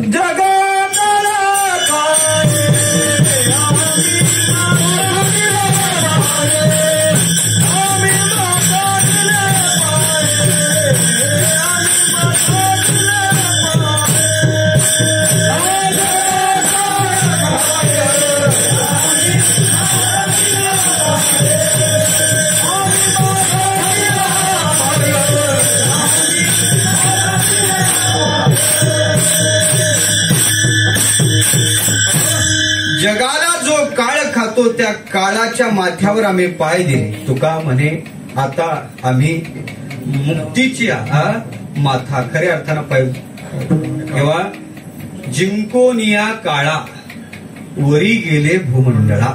खऱ्या अर्थानं पाहायचं झालं तर ते काळावर विजय प्राप्त करून त्या भगवत स्वरूपाच्या ठिकाणी प्राप्त झाले. म्हणून त्यांची पुण्यतिथी. कोणाची पुण्यतिथी करावी? कोणाचं पुण्यस्मरण करावं? ज्याने काळाला जिंकलं, मेले त्यांचं श्राद्ध घालावं. ज्याने मृत्यूला मारले, पार्था ऐसिनी परी जन्मोनी जन्म निवारी मरोनी मृत्यू मारी आपण उरे, अशांचं पुण्यस्मरण होते. कोणाचं पुण्यस्मरण करावं देवा? ज्यांच्या प्राणाला गती प्राप्त झाली नाही त्यांचं पुण्यस्मरण. ज्यांच्या प्राणाला अगती प्राप्त झाली नाही त्यांचं पुण्यस्मरण करायला जमत, नाही त्यांची पुण्यतिथी आपण करत. खऱ्या अर्थानं पाहायचं झालं तर कोणाचं पुण्यस्मरण करावं? ज्यांच्या प्राणाने पुण्यकर्म केले शतैक जन्मा जन्मोनी ब्रह्मकर्मा तरी करी तोची ब्रह्म आनंद हे, किंवा शतमक संपत्ती स्वर्गीची ऊर्ध्व गती प्राप्त झाली. आलं का लक्षात? यांना गती प्राप्त झाली यांच्या प्राणाला. पुण्यकर्म केले स्वर्गा पुण्यात्मके पापे जाईजे, म्हणजे खऱ्या अर्थानं त्यांच्या प्राणाला गती प्राप्त झाली. एखाद्याने इथं करू नये कुकर्मी इंद्रिया उपयोगा गेला, सरळ सांगायचं म्हणजे अशी काही दुष्कर्म त्याच्या जीवनात घडले, तो अधोगतीला गेला, त्याचंही पुण्यस्मरण त्याची पुण्यतिथी होत नाही. ज्याला गती प्राप्त झाली त्याचंही पुण्यस्मरण त्याची पुण्यतिथी होत नाही, करू नये. मग पुण्यतिथी कोणाची करावी त्याचं चिंतन तुम्हाला सांगतो. शास्त्र असं सांगते का ज्यांच्या प्राणाला गती भेटली नाही, ज्यांच्या प्राणाला अगती प्राप्त झाली नाही, इथं असणाऱ्या चैतन्यात चैतन्य रूपता ज्यांच्या प्राणाला प्राप्त करून घेतली, इथं असणाऱ्या चैतन्यात ज्यांचे प्राण विलीन झाले त्यांची पुण्यतिथी. सूत्र असं आहे, न तस्य प्राणहा उत्क्रामन्ते भवती अत्रैव समविलीयन्ते. ज्यांच्या प्राणाला गती अगती नाही, काय पुण्यतिथी कोणाची त्याचं चिंतन करतच अभंगाचे चिंतन केलं पाहिजे. या अभंगात शेवटाचं विधान आहे. वास्तव्यात लौकिका शेवट शब्द सुद्धा कानावर नको वाटतो. शेवट शब्द कोणाला अपेक्षित आहे? व्यवहारात शेवट शब्दाचा अर्थ वेगळा आहे. तुकोबाराला इथं सांगायचा शेवट शब्द जरा वेगळा आहे. व्यवहारातल्या शेवट शब्दाचा अर्थ इथं अपेक्षित नाही बरं का. या अभंगातल्या शेवट शब्दाचा अर्थ थोडा वेगळा आहे. भेटला वेळ तर करू चिंतन, नाही तर मी एकच ठरवलेलं आहे. अभंगातल्या 4 चरणातल्या पहिल्या चरणातला पूर्वार्ध तेवढा सोडायचा आणि बाकीचा अभंग सोडायचा. आलं लक्षात तुमच्या? पाव चरण सोडायचं आणि बाकीचा अभंग सोडायचा. हा, तुम्हाला लवकर लक्षात आलं? आलं का लक्षात? त्याचं कारण सांगतो ऐका. ते जगन्नाथांना पवार होते बरोबर आहे. जगन्नाथांना वेदांत वाचस्पती, त्यांच्यासमोर 2 माईक होते. एक माईक चालू होता आणि एक माईक बंद होता. एक माईक काय होता? जोग महाराज सप्त्यातला प्रसंग आहे. एक माईक चालू होता आणि एक माईक बंद होता. अण्णाच्या लक्षात आलं एक चालू आहे आणि एक बंद आहे. अण्णांनी कोटी केली, यातला एक माईक चालू आहे आणि एक माईक चालू आहे.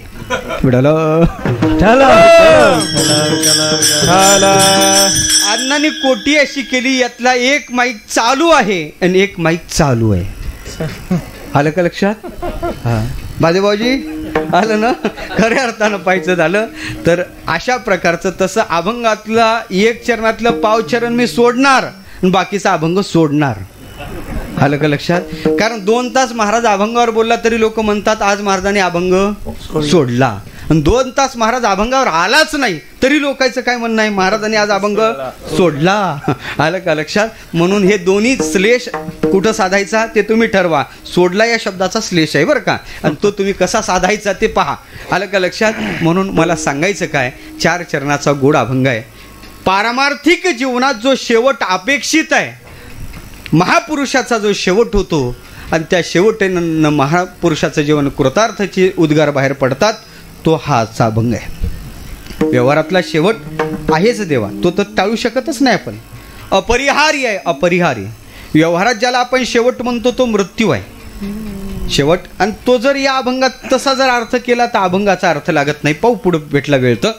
खऱ्या अर्थानं पाहायचं झालं तर व्यवहारात ज्याला आम्ही शेवट म्हणतो तो शेवट तर सगळ्याचाच होणार आहे, सगळ्यांचाच होणार आहे. कोणीच त्यातून वाचणार नाही. कारण या लोकाचं नाव आहे काय? याला मृत्यूलोक म्हणतात. इथं आलेल्या प्रत्येकाला जायचं आहे देवा, हे शाश्वत सिद्धांत आहे. आवेगा असो जायेगा राजा रंक फकीर. इथं आलेल्या प्रत्येकाला ह्या लोकाला सोडायचं आहे.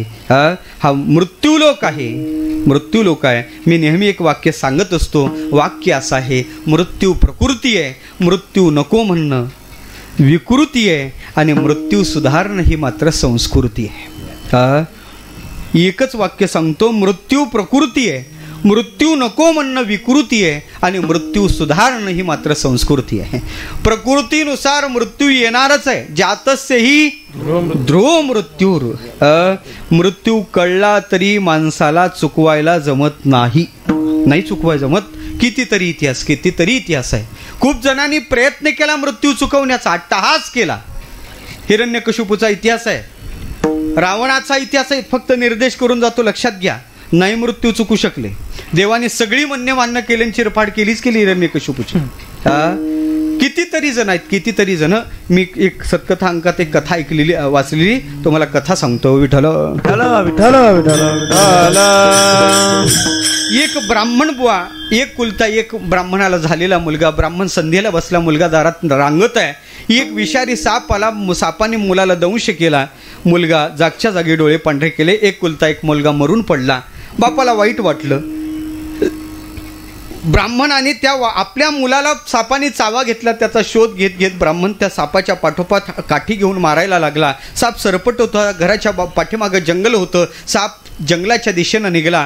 पाठोपाठ ब्राह्मण हातात काठी घेऊन धावत होता. आपण याला मारायचं, याने आपल्या मुलाला मारलेलं आहे, याला आपण जिवंत ठेवायचं नाही असं त्याला वाटत होतं. आणि करता करता काही अंतर चालून गेल्यानंतर त्या जंगलातून एक गाय गावाच्या दिशेनं येत होती. तेवढ्यात हा साप त्या दिशेनं जात होता. सापांचं लक्ष गायीकडे गेलं, पण साप राहिला नाही.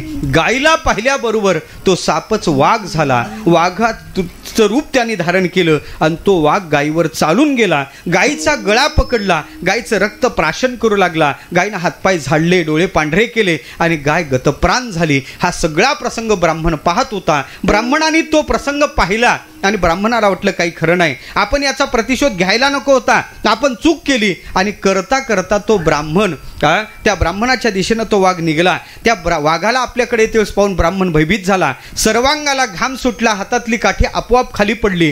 त्या ब्राह्मणानं त्याच्याकडे पाहिलं, हात जोडले, मी तुमचा शोध घ्यायला नको होता, आपण कोण आहात, मला माफ करा, आपण माफ करा, आपण कोण आहात. त्यावेळेस त्याने सांगितलं, मला ओळखलं नाही, मला काळ म्हणतात, काळ. त्यावेळेस त्यांनी दुसरा प्रश्न केला, म्हणे काळ देवता, अहो तुम्ही आता मी तुमचं रूप पालटलेलं पाहिलं, आता तुम्ही साप होता, लगेच तुम्ही वाघ झालात, याचं कारण काय. त्यावेळेस त्या देवतेनं सांगितलं, त्या काळ देवतेनं सांगितलं, अरे म्हणे ज्याचं मरण ज्या रूपात आहे ते रूप धारण करून मी त्याला न्यायला येत असतो. तुझ्या मुलाचा मृत्यू सर्पदंशाने होता म्हणून मी साप झालो होतो, आणि गायीचा मृत्यू व्याघ्र भक्षणाने होता म्हणून मी वाघ झालो. हे वाक्य ऐकलं. शेवटी झालं असं, ज्याचा मृत्यू ज्या रूपात आहे ते रूप धारण करून मी त्याला न्यायला येत असतो. त्याने पुन्हा प्रश्न केला, हे कालदेवता, तुम्ही मला कोणत्या रूपानं न्यायला येणार आहात, कोणत्या रूपानं न्यायला येणार म्हणल्याबरोबर ती काळ देवता हसलीन त्याला उत्तर दिलं, म्हणजे तुला नेण्यासाठी ना मी मगरीच्या रूपात येणार आहे, मगरीच्या रूपात. मगरीच्या रूपात म्हणल्यानंतर त्याने ठरवलं आपल्याला मरायचं नाही. मगर राहते कुठं, पाण्यात राहते. जलाशयाच्या जवळ आपण जायचंच नाही, जलाशयाच्या जवळ जायचं नाही. झालं, दिवसामागून दिवस निघून गेले. ज्या राज्यात राहत होता त्या राजाचा राजपुत्र त्याच्याकडे विद्या ग्रहण करण्यासाठी येत होता. मुलगा मोठा झाला, मुलाचं लग्न ठरलं, दूरदेशाची राजकुमारी पाहिली आणि लग्नासाठी वराड निघलं. मुलाने आट टाकली, माझे गुरुदेव जर लग्नाला येतील तरच लग्न करील. का आग्रह धरतात काही कळत नाही बरं काही. विशाल महाराज, हे असा आग्रह चुकीचा आहे. विठ्ठल विठ्ठल विठ्ठल विठ्ठल. आता 2-3 कथा आठवल्या, कथा पण नाही सांगत आता, आलं का लक्षात. खऱ्या अर्थानं पाहायचं झालं तर ते वातावरण राजस असते, ब्रह्मचार्याचं काही तिथं जेवायचं काम असते. खऱ्या अर्थानं असा आग्रह धरतात. त्याने आग्रह धरला, गुरुदेव लग्नाला येतील तर. राजा आला, ब्राह्मणाचे पाय पकडले, सांगितलं, ऐका, तुम्हाला लग्नाला यावं लागेल. माझा एकुलता एक मुलगा आहे, लक्षात घ्या, मुलाचं सुख ते माझं सुख आहे, तुम्हाला 1 लाख स्वर्ण मुद्रा बक्षीस देतो. त्याने हात लावले कानाला, म्हणे 10 लाख दिले तरी येणार नाही. म्हणे काय, अहो म्हणे राजेसाहेब, मला मगरीपासून भीती आहे, आणि मगरी जलाशयात राहते, मुलाचं लग्न मुलीच्या घरी आहे, एवढा अंतर कापून जायला भरपूरशे जलाशय नद्या वाटेत लागणारे आहे, आणि मला जलाशयापासून भीती आहे. त्याने एवढंच ना, माझं 10,000 सैन्य तुमच्या रक्षणार्थ देतो. आता असं करता करता 10,000 सैन्य रक्षणार्थ दिलं. परिणाम असा झाला, ते सैन्य रक्षण करत होतं. मजल दर मजल करत प्रवास चालू झालेला. रथानं ते वराड निघलेलं. अरण्यात एक दिवस मुक्काम ठरला. आणि झाला असं, अरण्यात असणारा आदिवासी राजा, त्याला मुलगा नव्हता. त्यानं देवीला नवस बोलला होता, मला जर मुलगा झाला तर हत्तीच्या भारोभार सुवर्णमुद्रेचं दान सत्पात्री देईल. त्याला मुलगा झाला, पण नवस फेडायला सत्पात्र भेटत नव्हतं. त्याच्या कानावर बातमी गेली का इथून एक राजपुत्र आपल्या गुरुसह जात आहे, दशग्रंथी पंडित गुरुजी आहेत, असं सत्पात्र आपल्याला भेटणार नाही. तो आदिवासी राजा तिथं आला, ब्राह्मणाचे पाय पकडले आणि सांगितलं, एक करा, आमच्या मुलाच्या खऱ्या अर्थानं पाहायचं झालं तर मला दान द्यायचं आहे आणि एवढं दान द्यायचं आहे, तुम्ही ते स्वीकारावं अशी माझी इच्छा आहे. ब्राह्मणाने कानाला हात लावले. तुझं दान तुला लखलाभ. म्हणे काय? अहो म्हणे हत्तीच्या भारोभार सुवर्णमुद्रा देणार आहे, तुम्हाला पुढं कुठं काम करण्याची गरज पडणार नाही, निवांत बसून खायचं आहे. ते म्हणे खरं सांगू का, तुला ते दान द्यायचं पण मी जलाशयाच्या जवळ येऊ शकत नाही, कारण पूर्वी मोजायचं झालं तर मोजायचं हे टनकाटे नव्हते. मग मोजायचं कसं? पाण्यात नाव सोडायची, नावेत हत्ती उभा करायचा आणि मग ती नाव जितकी खाली जाते तितकी रेषा ओढून घ्यायची, हत्तीला खाली उतरायचं आणि त्या रेषेपर्यंत नाव खाली पाण्यात जाण्यासाठी तेवढं धन त्याच्यावर टाकायचं. रेषेपर्यंत पाणी आलं का समजायचं भारोभार झालं. असं मोजमाप होतं. त्याने एवढंच ना, चिंता करू नका, हत्तीच्या भारोभार सुवर्णमुद्रा तुम्हाला भेटणार आहेत. एक करा, तुमच्या राजाचं 10,000 सैन्य, माझं 1,00,000 सैन्य रक्षणार्थ देतो. आता तर झालं. एक मगर काय करणार आहे? राजाला वाटलं बरं झालं, आपलं त्या ब्राह्मणाला वाटलं बरं झालं आणि मग त्याच्या तोंडाला पाणी सुटलं. ब्राह्मण तिथपर्यंत आलेत. परिणाम असा झाला, काठावर ब्राह्मण आले. तो संकल्प म्हणू लागला. तो आदिवासी राजा म्हणे, महाराज चिंता करू नका, सगळं सैन्य पाण्यात उभं आहे, 10,000 सैन्य पाण्यात उभं आहे, तुम्ही एकट्यात काही मगर करणार नाही, यात थोडं गुडघाभर पाण्यात थोडीच मगर येते. हा तिथपर्यंत गेला. आदिवासी राजाने संकल्प म्हणला आणि पाणी त्याच्या हातावर ब्राह्मणाच्या सोडलं आणि सोडल्याबरोबर ब्राह्मणाचा हात पकडला. हात पकडल्याबरोबर तो ब्राह्मण म्हणायला लागला, ओ विधान असा आहे, संकल्प सोडायचा असतो, हात पकडण्याचं विधान नाही. हात कस काय पकडला? हात सोडा कस. तो राजा हसू लागला. म्हणे, मूर्खा, तुम्हाला आणखी नाही ओळखलं नाही? तुम्हाला ओळखलं नाही? त्याने मग डोळे चोळणं चालू केलं. डोळे चोळून तो त्याच्याकडे पाहू लागला. त्या राजाच्या ठिकाणी त्याला सापही दिसू लागला आणि त्या राजाच्या ठिकाणी त्याला वाघही दिसू लागला. त्यानं प्रश्न केला, आपण कोण आहात? त्यावेळेस त्याने सांगितलं, मूर्खा, तू आणखी नाही ओळखलं नाही, मला काळ म्हणतात, काळ. मला काय म्हणतात? काळ. त्यावेळेस तो म्हणे, का हो, तुम्ही मला सांगितलं होतं का मी मगरीच्या रूपात तुला न्यायला येणार आहे? तुम्ही माझ्याशी छल केलं, तुम्ही राजाच्या रूपात मला न्यायला आलात. त्यावेळेस त्याने सांगितलं, मूर्खा, अरे सापाचा वाघ व्हायला मला वेळ लागत नाही. आलं तुमच्या लक्षात काय मला सांगायचं? राजाची मगर व्हायला किती वेळ लागायचा? पाहता काय, जेवढं काही सैन्य पाण्यात उभं होतं तेवढे जलचर प्राणी झाले आणि स्वतः तो आदिवासी राजाच मगर झाला आणि सगळ्याच्या देखत ओढून नेला.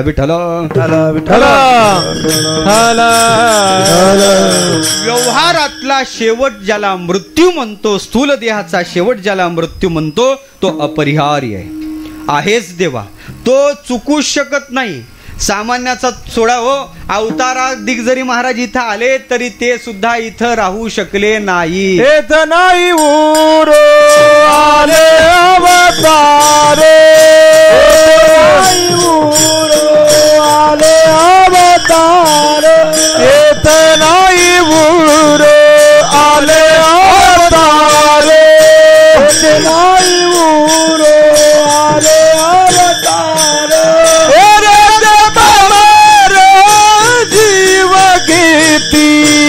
रते पामर जीव कीती, रते पामर जीव कीती, रते पामर जीव कीती. एथ नाही उरले अवतार, रते पामर जीव कीती, रते पामर जीव कीती. उरले अवतार, एरते पामर जीव कीती, एरते पामर जीव कीती. इथं अवताराधिक सुद्धा राहू शकले नाही. या मृत्यू लोकाचा अबाधित नियम आहे, मरावं लागते. असंच सांगत होते एका गावात, या गावचे सगळे मरणार आहे. सगळे सिरियस झाले पण एक म्हातारी हसत होती. तुला मावशी सगळ्यांना ते वाईट वाटलं, तू का हसते? ते म्हणे, महाराज खरं सांगतो, तुम्ही सांगलं या गावचे सगळे मरणार आहे पण मी या गावचीच नाही. तुला तू या गावची नाही पण मृत्यू लोकातली नाही असं काही नाही. खऱ्या अर्थानं पाहायचं झालं तर अबाधित नियम आहे, मरावं लागणार आहे.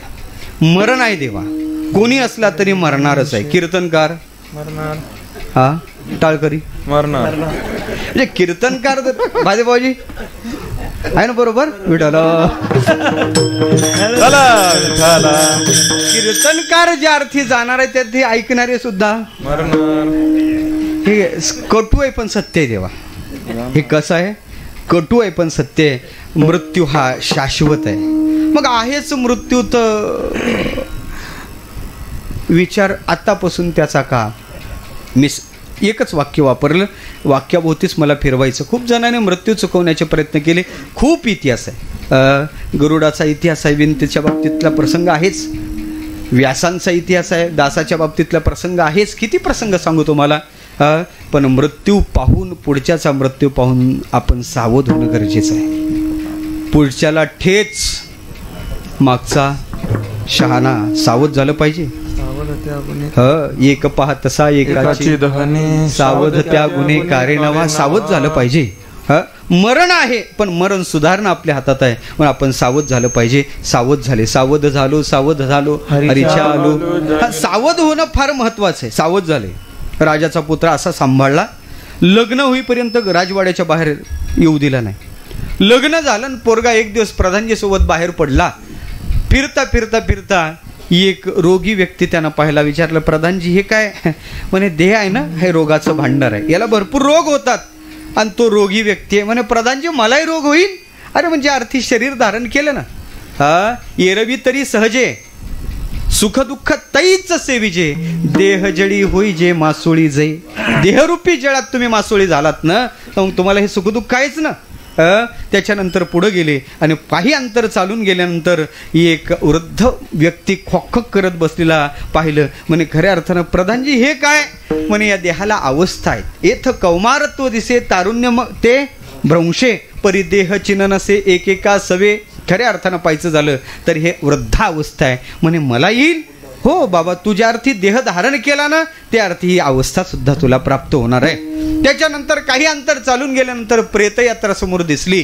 ती प्रेतयात्रा पाहिली. म्हणे गुरुजी हे प्रधानजी काय आहे. म्हणे याला प्रेत म्हणतात. ही मृत अवस्था आहे. देहधारी जीवाला अशी एक अवस्था प्राप्त होते. मला येईल. हो तुलाही प्राप्त होईल. घरी आला, राजपुत्र आहे. सगळं लक्षात आलं. सावध झाला. हे आज दिसणारे भोग क्षणल विरसम दुःखैक बीजम तच्चिकीर्षंती मंदहा. त्याग केला त्या भोगाचा आणि त्याच दिवशी घरदार राज्य त्यागलं आणि अरण्यात खऱ्या अर्थानं संन्यास घेऊन साधना करत बसले. त्यांचं नाव सिद्धार्थ म्हणजेच भगवान गौतम बुद्ध. सावध झाले. आपल्या सगळ्या ऋषीचा इतिहास असाच आहे. आपण सावध झालं पाहिजे. सावध फार महत्वाचं आहे. सावध होणं मृत्यू आहेच, पण मृत्यूच्या आधी सावध होणं गरजेचं आहे. हे महापुरुष सावध झालेले असतात. मृत्यू डोळ्यासमोर ठेवून. म्हणून ते पूज्य डोंगरे महाराज म्हणायचे, आपलं जीवन सुधारावं वाटते का, दोन गोष्टी माणसानं विसरू नये. ज्याला आपलं कल्याण करून घ्यायचं त्याने दोन गोष्टी विसरू नये. ते म्हणायचे, दो बात को मत भूलना जो चाहे कल्याण. ज्याला आपलं कल्याण करून घ्यायचं त्याने दोन गोष्टी विसरू नये. पहिले अपने निजमोत को, दुजो श्री भगवान. ते म्हणायचे पहिले आपल्या मृत्यूला आपण विसरू नये. जो मृत्यूला विसरला, खरं सांगू का, आपण मृत्यूला विसरतो पण मृत्यू इतका विशेष आहे तो मात्र आपल्याला विसरत नाही. त्याचं चालूच आहे. घडी घडी काळ वाट याची पाहे, अजून किती आहे अवकाश, अजून किती आहे अवकाश. घडी घडी वाट याची पाहे, अजून किती आहे अवकाश, अजून किती आहे अवकाश. घडी घडी काळ वाट याची पाहे, अजून किती आहे अवकाश, अजून किती आहे अवकाश. घडी घडी वाट याची पाहे, अजून किती आहे अवकाश, अजून किती आहे अवकाश. घडी घडी काळ वाट पाहतो. घडी घडी काळ वाटयाची पाहे किंवा आयुष्य मोजाया बैसला मापारी काळ करीत बैसला असे लेखागा. हे इंगळी आहेत म्हणूनच बोललो बरं का. विठ्ठल विठ्ठल विठ्ठल जेव्हा नव्हते ते तुम्ही सांगा आता. बाकीचं हे आम्ही कसं सांगायचं, कारण आमच्या आम्ही जर ते सांगितलं तर आमचा अपमान आहे. विठ्ठल खऱ्या अर्थानं पाहायचं झालं तर काळ लेखा करत आहे. त्याचा लेखा संपला त्या दिवशी. शरीर गुरुवर्य घुले बाबा सांगायचे, बुवा शरीर प्रारब्ध क्षयाची वाट पाहत असते. कुठं प्रारब्ध संपेल आणि कधी संपेल काय सांगायला नव्हते. देह प्रारब्ध क्षयाची वाट पाहतो. एखाद्या वेळेस चहा पिता पिता कधी कुठं जाईल सांगायला जमत नाही.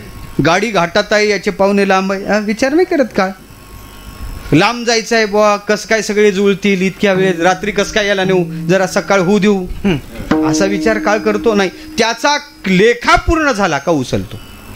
मग तो जर तत्पर असेल तर आपण सुद्धा सावध होणं गरजेचं आहे. पुढच्याचं मरण पाहिल्यानंतर मागच्यानं सावध झालं पाहिजे.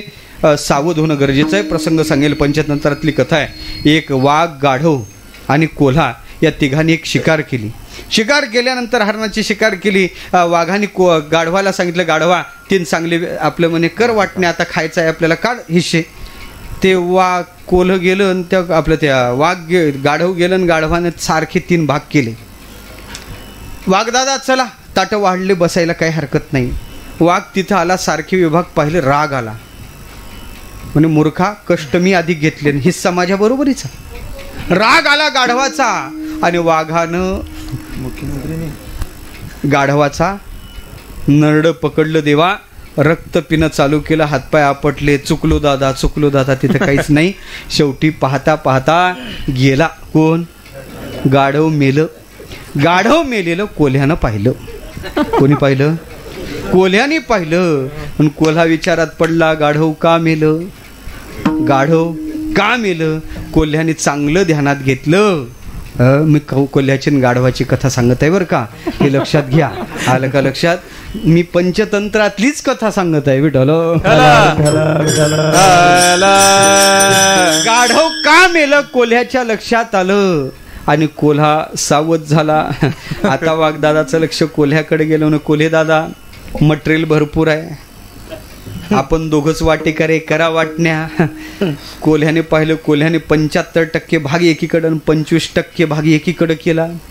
एवढंच नाही काय, 12 एकीकडं 4 एकीकडं. म्हणे दादा ताटं वाढले, चला जेवायला. ते पाहिला विषम भाग. म्हणे हा मोठा हा छोटा. हा मोठा कोणाचा? म्हणे दादा आपण मोठे फार कष्ट आपले आहेत, हे भाग आपला, हा भाग आपला. आणि छोटा हे आपल्या पामराचा, हे एवढा भाग पोटापुरता थोडं घेतलेला आहे. असा तो कोल्हा ज्यावेळेस सांगू लागला त्यावेळेस त्या कोल्ह्याला वाघाने प्रश्न केला. म्हणे कोल्ह्या असे विषम विभाग का रे बाबा तू केले? त्या कोल्ह्याने उत्तर फार गोड दिलं. म्हणे दादा वाघदादा खरं सांगू का, समान वाटे करून मरायला मी काय गाढव आहे का? विठ्ठल गाढवाचं मरण पाहिल्याबरोबर कोल्हा सावध. सावध होणं गरजेचं आहे. सावध झाले ते बाहेर पडले बरं का. सावध झाले ते याच्या बाहेर पडले. सत्पुरुष आपल्या डोळ्यासमोर सतत आपलं मरण ठेवत असतात. आलं का लक्षात? सतत मरण डोळ्यासमोर ठेवतात आणि भक्तीचा अट्टहास करतात. जगद्गुरु तुकोबा महाराजांनी सुद्धा आपलं मरण, आपुले मरण पाहिले म्या डोळा तो झाला सोहळा, ते डोळ्यासमोर ठेवून भक्तीचा अट्टहास केला. किती अट्टहास केला महाराजांनी. रात्र न कळे दिवस न कळे अंगी खेळे दैवत हे. इतकी भक्ती इतकी भक्ती इतकी भक्ती. महाराजांना विचारलं, महाराज हा भक्तीचा अतिरेक तुमच्या जीवनात दिसतो, हे कशासाठी आहे? महाराजांनी सांगितलं आम्हाला ते गाठायचं आहे. म्हणे काय गाठायचं आहे? शेवट तो हो तो तुझी आले गोड मनवून चाळ धरित मनवून चाळ धरित तू. शेवट तो तुझी आले गोड मनवून ताळ धरित मनवून ताळ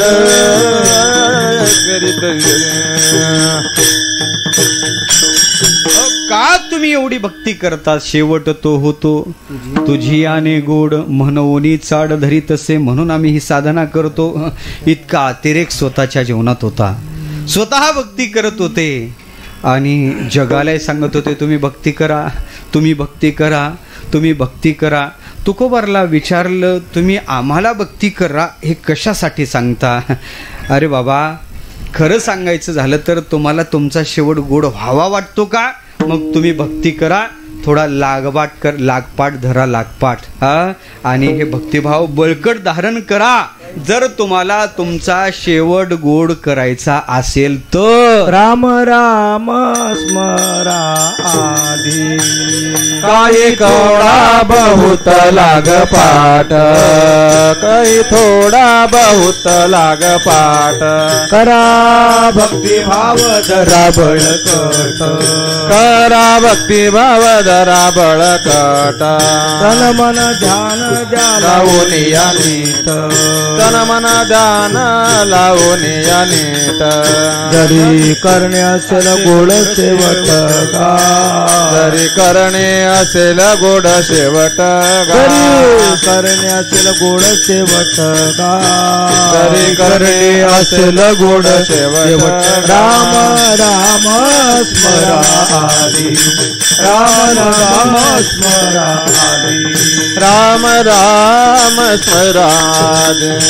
राम राम स्मरा. तुम्ही लागपाठ धरा तुम्हाला तुमचा शेवट गोड करायचा असेल. महाराज आतापासून त्याचा विचार का करायचा? शेवट तर लांब राहिला, आतापासून त्याचा विचार का करायचा?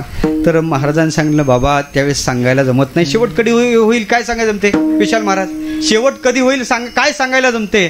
प्रमाण आहे बरं का. ही बुद्धी काय स्थिर राहील सांगायला जमते? मध्ये अरिष्ट येणार नाही हे काय सांगायला जमते?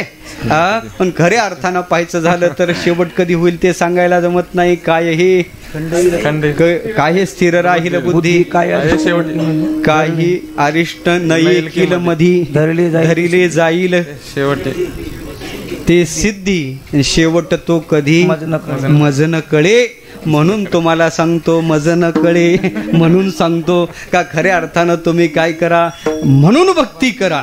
तुकोबारला विचारलं तुम्ही आम्हाला भक्तीचा अट्टहास करता, आतापासून भक्तीला लावता, वास्तविक हे आमचं वय भक्तीचं आहे का? महाराजांनी सांगितलं बाबा शेवट तो कधी मज न कळे सांगायला जमत नाही, म्हणून तुम्ही भक्तीचा अट्टहास करा. म्हणे पण महाराज भक्तीचा अट्टहास तुम्ही केला आणि आम्हाला करायला सांगता, या भक्तीनं झालं काय? म्हणे ज्याच्यासाठी मी भक्ती केली ते जीव फल माझ्या पदरात पडलं. अभंगाचं पहिलं चरण. शेवट तो भला शेवट तो भला शेवट तो भला शेवट तो भला शेवट तो भला शेवट तो भला शेवट तो भला शेवट तो भला माझा बहु गोड झाला माझा बहु गोड झाला आलो निजाच्या माहेरा आलो निजाच्या माहेरा माझा बहु गोड झाला माझा बहु गोड झाला आलो निजाच्या माहेरा आलो निजाच्या माहेरा. ज्यासाठी मी भक्तीचा अट्टहास केला त्याचा परिणाम माझ्या जीवनात झाला, माझा शेवट झाला. आणि कसा झाला? दोन विशेषण वापरले, भला झाला आणि दुसरी गोष्ट सांगितली बहु गोड झाला. काहीचा शेवट भला होतो आणि काहीचा शेवट गोड होतो, पण बहु गोड होत नाही. शेवट गोड कशानं होतो? भरपूर आहेत. इथं मी आधीच सांगितलं शेवट शब्दाचा अर्थ इथं काय नाही, मृत्यू नाही. स्थूल देहाचं मरण याला मृत्यू म्हणतात. यालाही स्थूल अर्थानं शेवट असा शब्द वापरत असतो, पण इथं मला शेवट शब्दाचा अर्थ मृत्यू करायचा नाही. आणि व्यवहारात तो जर अर्थ घेतला तर अभंग लागत नाही. त्याचं उत्तर देतो तुम्हाला. व्यवहारातला शेवट शब्दाचा अर्थ मृत्यू असा जर घेतला तर मृत्यू झालेला व्यक्ती सांगायला शिल्लक राहत नाही. बरं, तो सांगू लागला तर ऐकणारा शिल्लक राहत नाही. तो सांगू लागला माझा मृत्यू झाला तर ऐकणारा शिल्लक राहत नाही. अशातला प्रकार आहे ना. पटून देतो मी तुम्हाला. भजन करा विठ्ठल.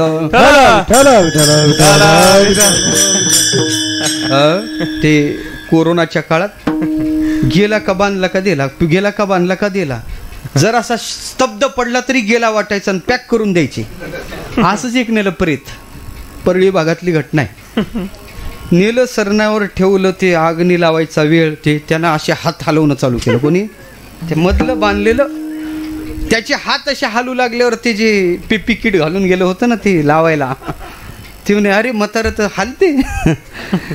त्यानं ते तोंड असं ते म्हणे मग ते जर असं ते पीपी किट ते लावलेलं मांस वगैरे त्यानं ते तोंड असं उघडलं, ते कापलं तेवढं आणि तोंड घालते आ करून बाहेर आलं. ते जसं बाहेर आलं हे तसंच पडलं खाली. शेवटी ते गेलं आणि हे राहिलं. विठाला त्याला दवाखान्यातही नेण्याची गरज पडली नाही. दवाखान्यापर्यंतही ते गेलं नाही. त्या सरणावर त्याला द्यावं लागलं आणि मथार उतरून घ्यावं लागलं. म्हणजे गेलेला जर असा येऊ लागला आणि ते तर बोलू लागला तर प्रश्नच मिटला. कल्पना करा, एखादा निघाला कुठं पंढरपूरच्या वाट्यानं निघाला, टेंभर नेऊन निघाला म्हणा, इथून जवळूनच काढू ना, रात्रीचा वेळ, जाता जाता नदीच्या पलीकडे तिथं काहीतरी आहे म्हणे. माहित आहे ना तुम्हाला? त्या वाटेला रात्री बात ते माहित आहे. जात जाऊ नका प्रमोद महाराज, लक्षात घ्या. आलं का लक्षात? त्या वाटेला काहीतरी आहे म्हणे. आणि नेमकं झालं असं, हाय बाबा निघलेला तसा निघलेला नव्हता, पावशेर लावलेली होती. पण लहानपणापासून त्याच्या कानावर ते वृत्तांत होता का तिथं त्या लवणाच्या ठिकाणी काहीतरी आहे. ते लोकाला माहित आहे. ते जसजसं स्थान जवळ येत होतं तस तसं त्याची उतरत चाललेली होती. काही अंतरावर ते स्थान होतं तेवढ्यात त्याची सगळी उतरलेली होती. आलं का लक्षात? तुम्ही आहे का इकडं? आलं का लक्षात? आणि ते सगळी त्याची उतरली. त्याला वाटलं नको बा तिथून जायला, एकटाय नको, थोडं थांबलं. त्याला वाटलं मागून कोणी जर आलं तर एकाला एक काय होतील.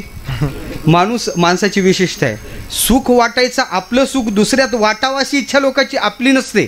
आपलं दुःख वाटावं अशी इच्छा असते बरं का. झालं असं, त्याला वाटलं कोणतरी आलं मागून तर बरं होईल. तेवढ्यात एक जण मागून आला, त्याला दिसला. त्याने भाऊसाहेब बरं झालं बाबा, मी कोणतरी सोबती पाहतो, तुम्हाला कुठं जायचं? त्या सांगलं या इथं काय तुम्हाला काय शेगाव तुम्हाला चाललो म्हणे. तुम्हाला म्हणे मलाही तिथंच जायचं. अहो म्हणे पण तुम्हाला माहीत आहे का म्हणे, मी थांबलो होतो, कोणतरी सोबती पाहिजे होतं. मी लहानपणापासून ऐकलं का या झाडाच्या जवळ इथं आहे ना लवणाच्या ठिकाणी काहीतरी आहे. तुम्ही अशी काही गोष्ट ऐकलेली आहे का? तुमच्या कानावर अशी काही गोष्ट आहे का? ते म्हणे बाबा मला तरी काय माहित, मला मरून फक्त 4च महिने झालेले आहेत. काय सांगितलं? मला मरून किती महिने झालेले फक्त? हे ऐकणार राहिलं असेल का हो? ऐकणारं जागच्या तद्धाम परमम, जागच्या जागीच गेलं.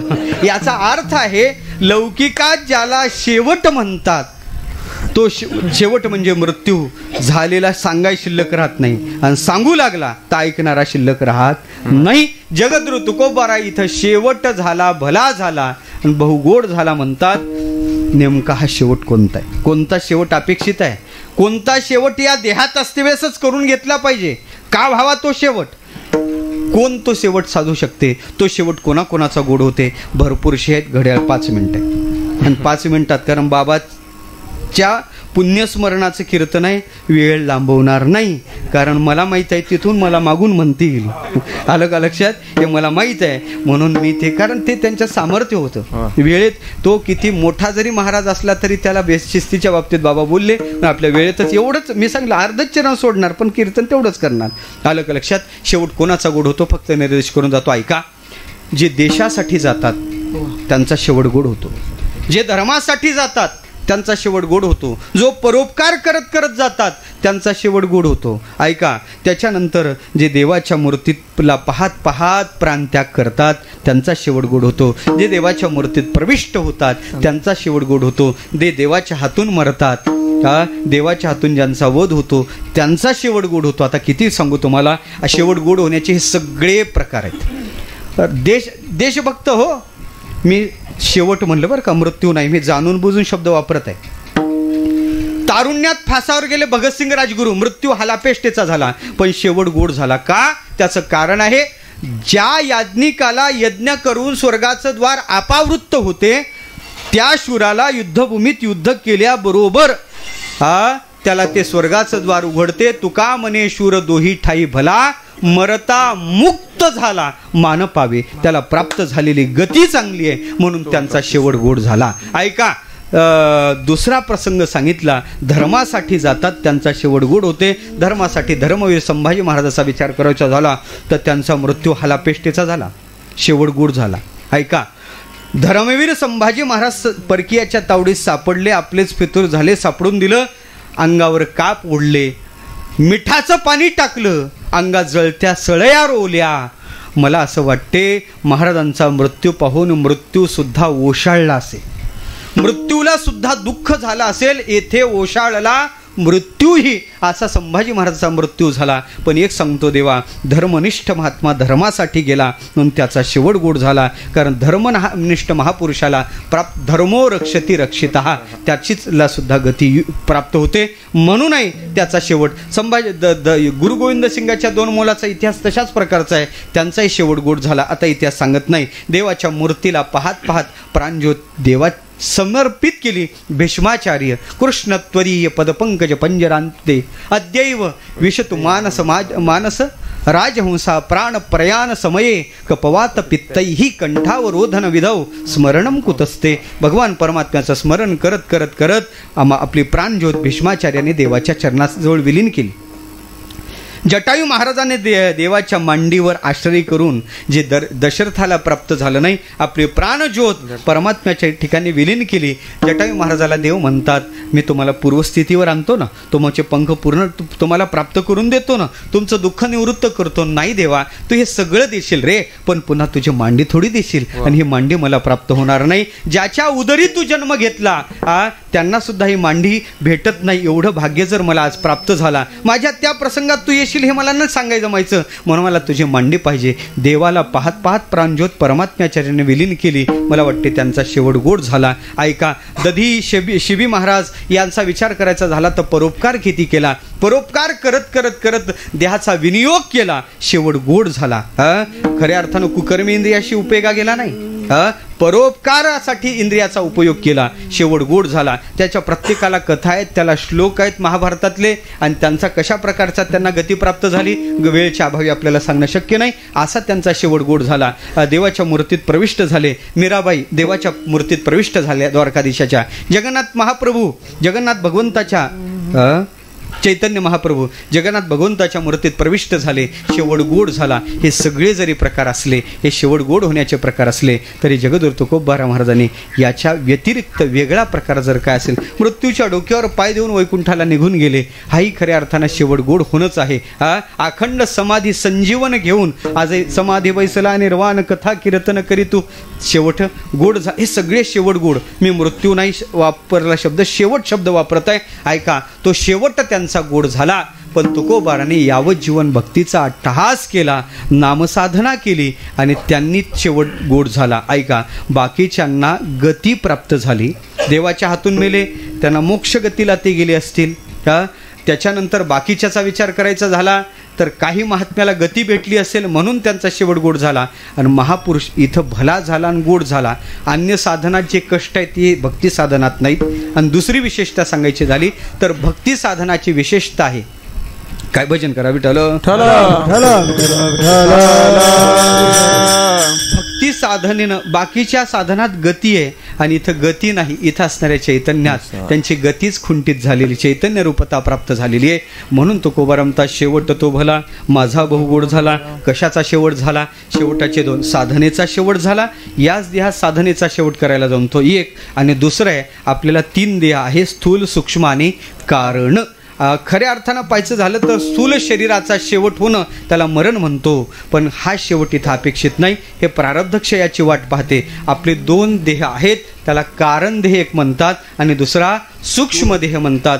ज्या कारण देहाचा शेवट म्हणजे काय, त्याचा नाश होणं हाच त्याचा शेवट आहे. अविद्यावशकस्त्वन्या तद्वैचित्र्यादनेकदा सा कारणम शरीरस्यात प्राज्ञस्तत्र अभिमानवान. अविद्या स्वरूप असणारा कारण देह त्याचा नाश झाला म्हणजे त्याचा शेवट झाला. आणि सूक्ष्म देह आहे तो 17 तत्वाचा आहे. बुद्धी कर्मेंद्रिय प्राण पंचकैर मनसा धिया शरीर 17 सूक्ष्मत लिंग मुच्यते. त्याचा बाध होणं गरजेचं आहे. ना प्रतितिस्तैर बाधा किंतु मिथ्यात्व निश्चय. हा खऱ्या अर्थानं त्याचा बाध होणं हाच त्याचा शेवट आहे. सूक्ष्माचा बाध व्हावा, कारणाचा नाश व्हावा आणि प्रारब्ध शेषा स्थूल शिल्लक राहावं, तो महात्मा म्हणू शकतो. शेवट तो भला माझा बहु गोड झाला. विठोबा रखुमाई विठोबा रखुमाई विठोबा रखुमाई विठोबा रखुमाई विठोबा रखुमाई. भरपूरसं त्याच्यावर चिंतन एवढंच सांगतो. बहुश्रुत मंडळी आहेत, क्षेत्रातली ऐकणारी मंडळी आहेत, विस्तार करत नाही. असा शेवट व्हावा. आणि एक सांगू का, अन्य साधनानं साधलेला शेवट आणि भक्ती या केवळ एका साधनाचा आश्रय करून प्राप्त केलेला शेवट यात फरक आहे बरं का. ज्ञानाची साधना खडतर साधना आहे, त्या साधनेनं शेवट होतो, त्याचाही शेवट गोडच होतो. पण भक्ती या साधनेनं केलेला शेवट याचा विषय या अभंगाचा हा प्रतिपाद्य विषय असल्या कारणानं तो शेवट बाबांनी साधून घेतला. बाबाच्या मृत्यूचा विचार मी मांडला नाही, तर बाबाच्या शेवटाचा विचार.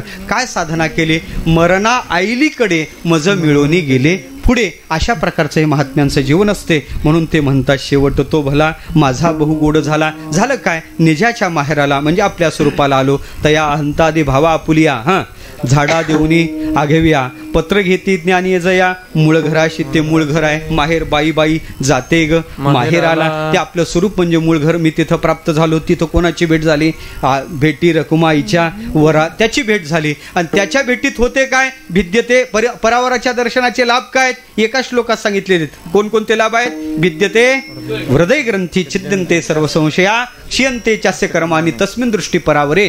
परावराच्या दर्शनातले हे सगळे लाभ त्यांना प्राप्त झाले. ते लाभ महत्वाचे प्राप्त झाले. मग परिहार झाला अवघ्या दुःखाचा मागीला. मागिल्या नाही तर मागीला. मागलिया जन्मा. आता म्हणजे याच्यानंतर वर्तमान काळात देह आहे, याच्यानंतर जे जन्म येणार ते आता. मग पुढे आता कैसा जन्म, आता जन्म नाही. आता आमच्या जीवनात पुढं दुःख नाही, मागं गेलं ते नाही बरं का. मागीला म्हणजे आज वर्तमान म्हणजे भूतकाळात गेलं ते नाही, कारण वर्तमानाच्या मागं भविष्य आहे. वर्तमानाच्या नंतर आहे म्हणजे काय, मागावून येणार अशा प्रकारचं आहे. पण खऱ्या अर्थानं पाहायचं झालं तर परिहार झाला अवघ्या दुःखाचा मागेला. आता मला कोणतं दुःख शिल्लक राहणार नाही. दुःखच नाही, देवाच्या दर्शनात दुःख शिल्लकच राहत नाही. दुःख ते कैसे नाही स्वप्नाचे, हो अशा प्रकारचं दुःख नाही. मग झालं काय, आतापर्यंत आम्ही जीवत्व दशा भोगत होतो. जीवत्व दशा हीच कमी आहे, कारण तो आभास आहे. चैतन्यम यद अधिष्ठानम लिंगदेहस्य पुमा चिच्छाया लिंगदेहस्था तत्संगो जीव उच्यते. त्याच्या ठिकाणी अज्ञान वृत्ती विक्षेप द्विविध ज्ञानतृप्तया शोकापगम इत्येतत् योजनीया शिदात्मनी. ह्या सप्त भूमिका त्याच्या पहा. खऱ्या अर्थानं पाहायचं झालं तर ती अतृप्त अवस्था म्हणजेच कमीपणाची अवस्था आहे. जीवत्व दशा ती आमची संपली. तो का म्हणे वाणी. वाणी या शब्दाचा अर्थ तोंड नाही, तर आमच्या जीवनातली जीवत्व दशेचा कमीपणा संपला. आणि ज्या साधनाने या अवस्थेवर आम्ही आलो ती अवस्था अर्थात जे साधन आहे ते भक्तीचं साधन आम्ही वारंवार करू. तो आता तर तुका म्हणे वाणी गेली आता घेऊ धनी. अर्थात आता पुन्हा आम्ही काय करू, भक्तीच करू. मला वाटते बाबांचा तो शेवट झाला. आणि बाबांचा तो शेवट झाल्यानंतर पुन्हा तुका म्हणे देह पडो या चिंतने आणि पुढे लागे येणे याची लागे. याप्रमाणे खऱ्या अर्थानं पाहायचं झालं तर भगवत भक्ताला मुक्तीची गरज नाही. मोक्ष सुखा आणू लाथा ही त्यांची वृत्ती आहे. म्हणून वैकुंठा जाऊन काय बा करावे, तिथं नाही त्यांना करमायचं, भजनातला आनंद. म्हणून बाबा पुन्हा भजनासाठी इथं येतील अशा प्रकारची अपेक्षा देवाला विनंती करू. दे माझ्या बाबा अनुनिया, दे माझ्या भावा अनुनिया. हे प्रार्थना कोणी केली, कान्होबा महाराजांनी तसं दे माझ्या बाबा आणून या अशी देवाला पंढरीनाथाकडे प्रार्थना करू. बाबा आले तर साधकी अवस्था आहेच. अशा ही झालेली सेवा पंढरीनाथाच्या चरणी बाबाच्या चरणी समर्पण करतो. भरपूर आहे, वेळ संपला, आता काय पुढं बोलत नाही, समर्पित करतो. आमचे गुरुबंधू महाराज आता प्रमोद महाराज इथं आहेत. चांगल्या प्रकारचं वातावरण आहे. पुन्हा तशाच प्रकारचं चैतन्य इथं प्राप्त होत आहे. आनंद वाटला. दिवसेंदिवस वृद्धी व्हावी. कारण बाबाला भजन आवडत होतं, ते भजन इथं झालं आणि भोजन साधकाचं झालं का बाबा तिथं आहेतच. आलं का लक्षात? अशा प्रकारचं बाबाचं कृपा आशीर्वाद आहेच. आणि म्हणून त्या बाबांनी आपल्यावरही कृपा करावी आणि आपल्या जीवनातला तो शेवट व्हावा अशी सद्भावना प्रकट करतो. झालेली सेवा बाबांच्या चरणी समर्पण करतो आणि वाणीला विराम देतो. मोठ्या प्रेमानं टाळी वाजून सगळेजण भजन करू. ज्ञानेश्वर माऊली ज्ञानराज ज्ञानेश्वर माऊली महाराज ज्ञानेश्वर माऊली ज्ञानराज माऊली तुकाराम ज्ञानेश्वर माऊली ज्ञानराज माऊली तुकाराम तुकाराम तुकाराम तुकाराम तुकाराम तुकाराम तुकाराम तुकाराम तुकाराम तुकाराम तुकाराम